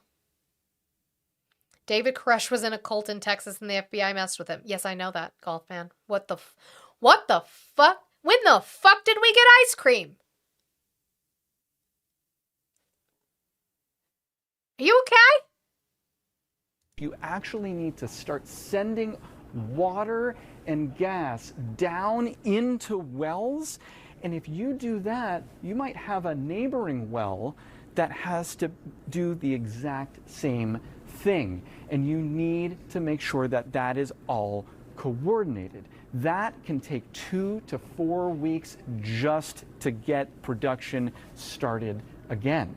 After all of that is done, you need to fix your facilities because so much of them have blown up literally in the war, particularly the largest LNG port, the largest liquefied natural gas port in the world. That's going to take about 2 years to come back online. That's no joke. That needs to come back online very soon. Okay, so how long is it going to be before we actually start to see some relief? Look at this. This is where we were before the war started. This is where we are right now. There's a huge amount of time that it's going to take, according to the futures market, before we get back down to that sub $70 an oil level. Look at this, 2032. So you want $3 gas. Now he's basing that off of the futures market. Based off of oil futures, Brent crude. We are not going to see the prices get back until 2032 at best. Gas again, you're going to have to wait maybe 6 years. You guys prepared to wait that long? Because Donald Trump won't care. Donald Trump might not be with us at that point in time. By the way, he is at Walter Reed again today. He's going to be there for a few hours for a regular checkup. That's not a regular checkup. You are 79 fucking years old and something's wrong with you. If you're going to the doctor that much.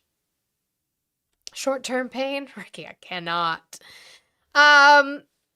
So, then Kevin Hassett with his smarmy fucking smile talks about the fact that people are spending more money at gas stations, but they're also spending more everywhere else. And again, he touts this like a good thing. I don't know how many times I have to fucking tell y'all. He has been saying that the fact that credit card spending is through the roof is a good thing, when we know it's a recession indicator, and he's going to do it again.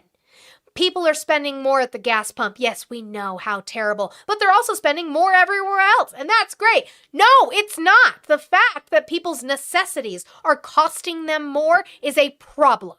It's a fucking problem, and he does it with this stupid, naked mole rat smile on his fucking face. Absolutely the fuck not. W, thank you for the jewels. And W to Ducks Y for the $5.40 super chat. He said, thanks for doing a great job and caring. You rock. Thank you so much. I appreciate you. Yeah, thank you, Newshound. A sign of healthy spending is fun money spending. Right. Vacations. Vacations, play sets for your kids, not necessities. Oh my goodness. Thank you so much. I appreciate it. And the thing that I've seen when I look at credit card data and other things that I can get for the private sector is that while people have been spending more money at gas stations, they've been spending more money at everything else, which means that they're still very, very optimistic about the state of the economy. And I don't know where my husband is when I... By the way, just sorry, side note, Mr. Fee said how much y'all want to bet her man doesn't get to leave the house without checking in hourly. He was working on... Or no, sorry, he was working on the shower because we have to replace the valve again. I don't want to fucking talk about it. If you want to help me repay for the fucking new valve because the valve isn't working again, please go to the links in my bio. Cash App, Venmo, PayPal. Let's get this down, please. Can we work on that? Before I go, I've got 10 minutes. Let's work on that. He was doing that, but then he said that that was the wrong one. It was too big, doesn't fit. So he needs to go. He needs to go to the store again to get it exchanged out. He was still here when I jumped on live. I haven't heard from him. I haven't texted him. I don't know where he is. And I don't care half the time because I know he's doing what he needs to be doing. Weirdos. They should be. If you look at GDP now, right now, it's north of 4%. And so despite this disruption, all the momentum that we built with the big, beautiful bill and AI and everything else is really, what the main economic story of the U.S. is. Yeah. Newshound, and you're correct. Like you said, people buying new cars, new appliances, things you don't need, that shows the sign of a healthy economy because it means people have that extra money to spend on stuff they don't need. We saw that when we discussed Whirlpool, seeing that their stock was starting to dive, and they said they have not seen it be this bad since right before the 2008 housing market crash because people could not afford to do it. I sound like your wife. I don't trust, it's not that I trust him, Eli. I just don't fucking care. What's he gonna do? What's he gonna do? Leave? Okay. Whatever. I swear I love my husband. Everybody knows I do. You know what? I don't even have to explain it because my community knows that I love that man because I put up with his bullshit and they know exactly what bullshit I'm talking about. So, Kevin Hassett again goes on, and Bartiromo is going to ask him, you spoke about expecting the GDP to get upwards of 6%. That has not happened. So what's going on with that? That is good to see where specifically the jobs and the build out is happening. But I mean, is that going to lead us to 6% growth? I mean, Kevin, the last time you and I spoke, you told me that you were expecting GDP growth to go 4 or 5, and then you said north of 6% later this year once the Iran conflict wraps up. Are you still expecting that? I mean, how do you get to north of 6%? Well, I can tell you that if you say, and right now even Economist Magazine, everybody's writing stories about the productivity miracle. That we're seeing productivity numbers unlike anything we've seen before. That gets you about 2.5% growth, and that's probably undermeasured. Before. Oh, it's undermeasured. Where is he getting that from in the first place? Yeah, she did. You have more inputs, before you have more capital or more labor, and so then the question is, how much extra growth are you going to get from building factories? Well, that's actually really clearly in the data. We just had March that was one of the best months ever for capital goods orders. And Mr. Feast, I actually talk about solutions all the time. The problem is that the people with the solutions are not in power right now. So what I do is I advocate to make sure that everybody knows about elections that are going on. Specifically, there are primary runoffs in Texas today. If you are in Texas, make sure you get out and vote for what you can. And even if you are a Republican, please go out and vote for John Cornyn and not Ken Paxton, the fucking crook, right? I advocate for people to go and vote and be involved in their local elections, literally from the local level upwards, Mr. Fee, so that we can go and put in progressive people with progressive policies. Okay? Okay. So if you get, say, 1.5% out of that, then you're starting even. I'm not running, so no. Before you get labor's contribution to growth at 4. And, I think there's been a little bit of pent-up demand because of uncertainty.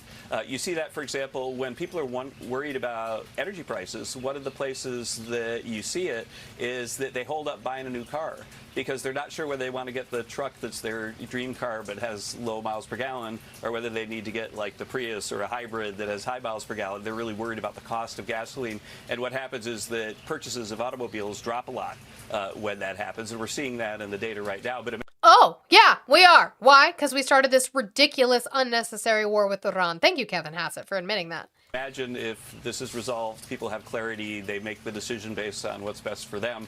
All that kind of pent-up demand is going to be layered on top of the numbers that I talked about. So I really do think you could see a quarter like... Again, we're also seeing it in other sectors, like Newshound points out with Whirlpool, where Whirlpool says people are not buying appliances, which is not seen as a necessity. So that means people do not have extra money to float into the economy, to circulate into the economy, because they can only barely afford necessities. That's a problem.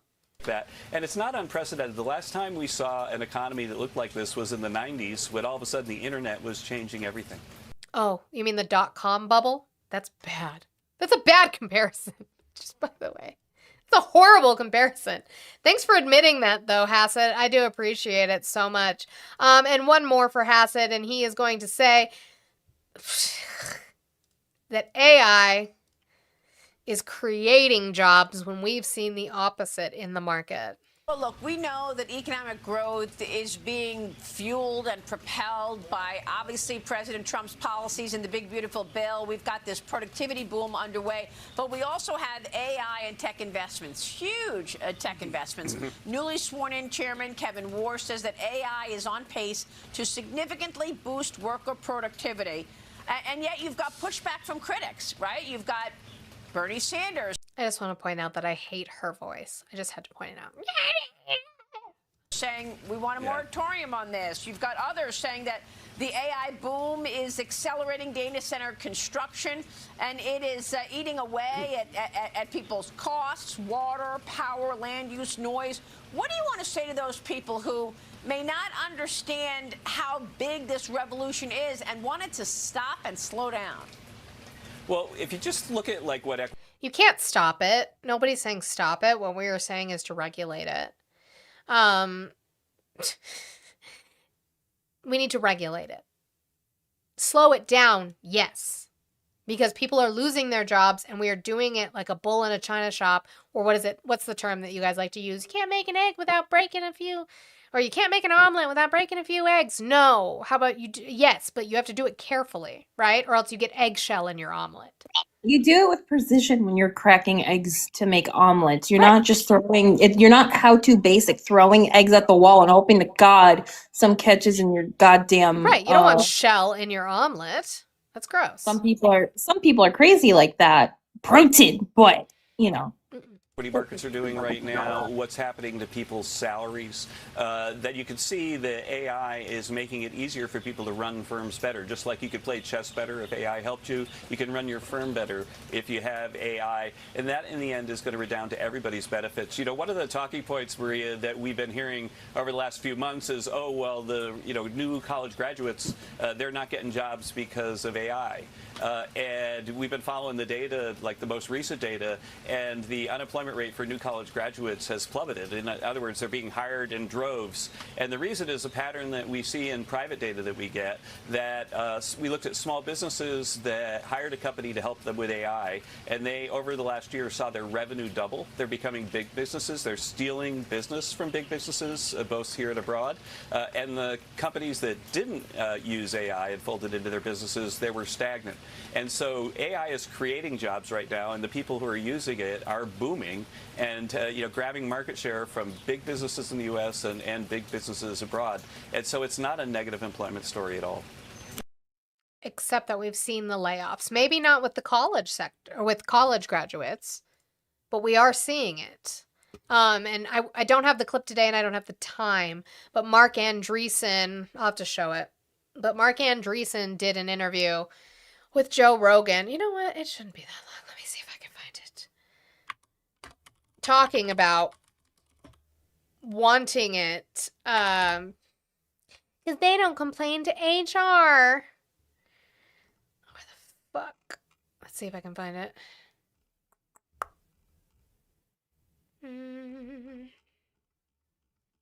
Oh, come on. I had it in here. Nuisance to them. Yeah, well, fuck. Can't I find it now? Mark Andreessen, Joe Rogan. Look, I have the time to find this. Hold on. Aha! Is this good? Is this what we want out of people who determine our pay and our insurance? The bots never get frustrated with you. Right. Right. So you tell a normal person, you hire somebody over here, you hire somebody here and you tell them you want a screen display and you want it to be an animated version of your thing you got back here. Okay. They spend, 2 weeks doing it. They bring it to you, they animate it. It's like, okay, that's pretty good, but I actually want the whole thing to be whatever, purple and green. And they spend a week doing that and they come back and you're like, I actually preferred the old version. The guy gets like pissed at you because he's like, I just wasted my time. The bot's like, no problem. No sweat, like whatever you want. And we can try it 12 more times if you want. But actually, even that, not necessarily true, because as we saw, yeah, that's because of cocaine, Kayla. Makes them have hard time breathing. We also see that that's not true with AI. You can see that with Claude, where Claude is like, absolutely the fuck not, and Claude does talk back. Like, what is this demand? Nobody needs this as a radio DJ. Absolutely the fuck not. So even that, not true. But is this who we want as a fucking leader? If you want, I can create sub-bots to go do, 12 more times right now. Right? Or you tell it, this is terrible. Like, I can't believe you came back to me with this. It has all these bugs. And it's like, oh, I'm so sorry. I'll go fix these. Right? And by the way, never gets drunk. Never gets sick. Never gets high. Right. Never gets depressed because his girlfriend broke up with him. Never Oh no! Humans have emotions and lives. How dare. Files HR complaints. Right. Yeah, Gemini gets fed up with false claims. That's true. Right. And so, as you say, I'm saying, and so all of this. Oh, wait, hold on. Because I forgot about that part. That's the big one. Never gets sick, never gets high. Right. Never gets depressed because his girlfriend broke up with him. Never files HR complaints. Never files HR complaints. Sounds like somebody who wants to get away with bullshit and harm. That's what it sounds like. RTP said this, and I think it's true. These motherfuckers want AI and robots to do all of the work so that they can rape the robots, and the robots can't say anything about it because, you know what? It doesn't work when they do it to women, even though it does work when they do it to women. But yeah, they just want to be able to rape and not get yelled at for it. Pretty much. It's pretty much all that they have. All right. It's 12. We didn't make my goal. I still had 5, 7, 6, 7 left in my goal, guys. I don't know what was going on today. We weren't working on it. We weren't doing the things. I try to create outlines for you to give you information you might not have. I try to have conversations. We don't always get them because people are dumb. I ask questions like how so, and apparently that's just defies the English language of logic, but you know, it is what it is. I am going to show, like I said, he visited Walter Reed. Oh God, DJ Bookie, I'm not talking about you. You're fine. I'm just saying, people could have dollar trained. They could have done it. Not you. You did. You're fine. Thank you, Tiffany, for posting this. Donald Trump posted truth after being at Walter Reed. Just finished my 6-month physical at Walter Reed Military Medical Center. Everything checked out perfectly. Thank you to the great doctors and staff heading back to the White House, President DJT. What does that mean? He's 79. I am 35, and I don't think I've ever had where it's like perfect, right? They're always like, well, you should probably go see them next. I'll put in a referral for this. To go see a specialist because maybe they caught something that you've never seen before. That gave me the equivalency of like when you were a kid, or like when you first, maybe it was just me, but when I first moved out of my parents and I would go to a doctor's appointment, I would call my mom and have a conversation like this with her. Like that's what I'm 35, and there's always some sort of referral that needs to be done for something. He's 79. Yeah, his hands are that color because he's perfect. Isn't it like his 6th? I think it's his 3rd. I think it's his 3rd physical in the time of him being here. Yep. Back in office for a 2nd term. Thank you, Melissa, again, for the $5 super chat. You said, MACA can't engage with truth. 47 of their last gasp at fascism. They're the 14 characteristics they don't deserve your grace. Thank you. I appreciate it. I mean, I'm just always open to conversations with them. Maybe they have sources that I've never seen. I doubt it. I'm gonna figure out one way to bring all those 700 odd people to come over here and follow along. I think it's just because it falls apart at the end. I think that's part of the problem. I'm not going to lie. I think that's part of the problem. I'm the problem. No, not you. I'm just saying, it's like we stop talking politics at some point in your life. Yeah. It's like the last hour. If your goal is accomplished, you bring up friendlies and we're just done talking politics, they leave. That's just what happens. I was trying to get that one guy to call you. I know. You had some... I was trying to have a good conversation with him. I don't think he understood what I was saying. Like, if you want to talk immigration, we can talk immigration, but you're talking about birthright citizenship specifically. So he had 1 in April of last year and 2 in October. Right. So then this is 4. But he's perfect. He's perfectly healthy. Sure. Sure. Sure. Things that didn't happen for 1200, Alex. Who we gonna raid? I don't know. Look. Amanda's on. Is she back? I mean, she was on. Oh, no rats. No rats. I don't. Do you want me to grab her user?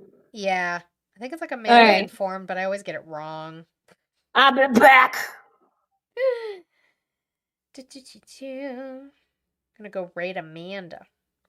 I'm Amanda. Sorry, I'm tisming out now. I'm tired. I need to eat. Amanda informed. Yay! We're gonna pin it. Nope, they already pinned it. They're faster than me. Love that. So YouTube and Twitch, I'm sorry, we don't have anywhere for you to go today. I don't believe. Let me see if I've got anybody on my. Sometimes on my YouTube it'll like show up. Not that. That's not what I wanted. Yeah, no, that is. I needed that. Why isn't it popping up? Yes. Let's just see if there's anybody over on YouTube that shows up in my search. Maybe YouTube's tripping. Thank you so much for the jewels. I appreciate that so much. But we are going to go on TikTok. Who is that? That's RTP. All right, I'll send you guys to RTP because fuck it. And also, you guys, I'll send you guys to RTP. He knows I'm in the chat, but like he doesn't like know me like that. But fuck it, why not? Why not? All right, so Twitch and YouTube, I appreciate you guys, and I will see you guys tomorrow, 10 a.m. Mountain Time, whatever time that is for you. Yeah, I appreciate you guys, and come back tomorrow. Maybe you'll be brave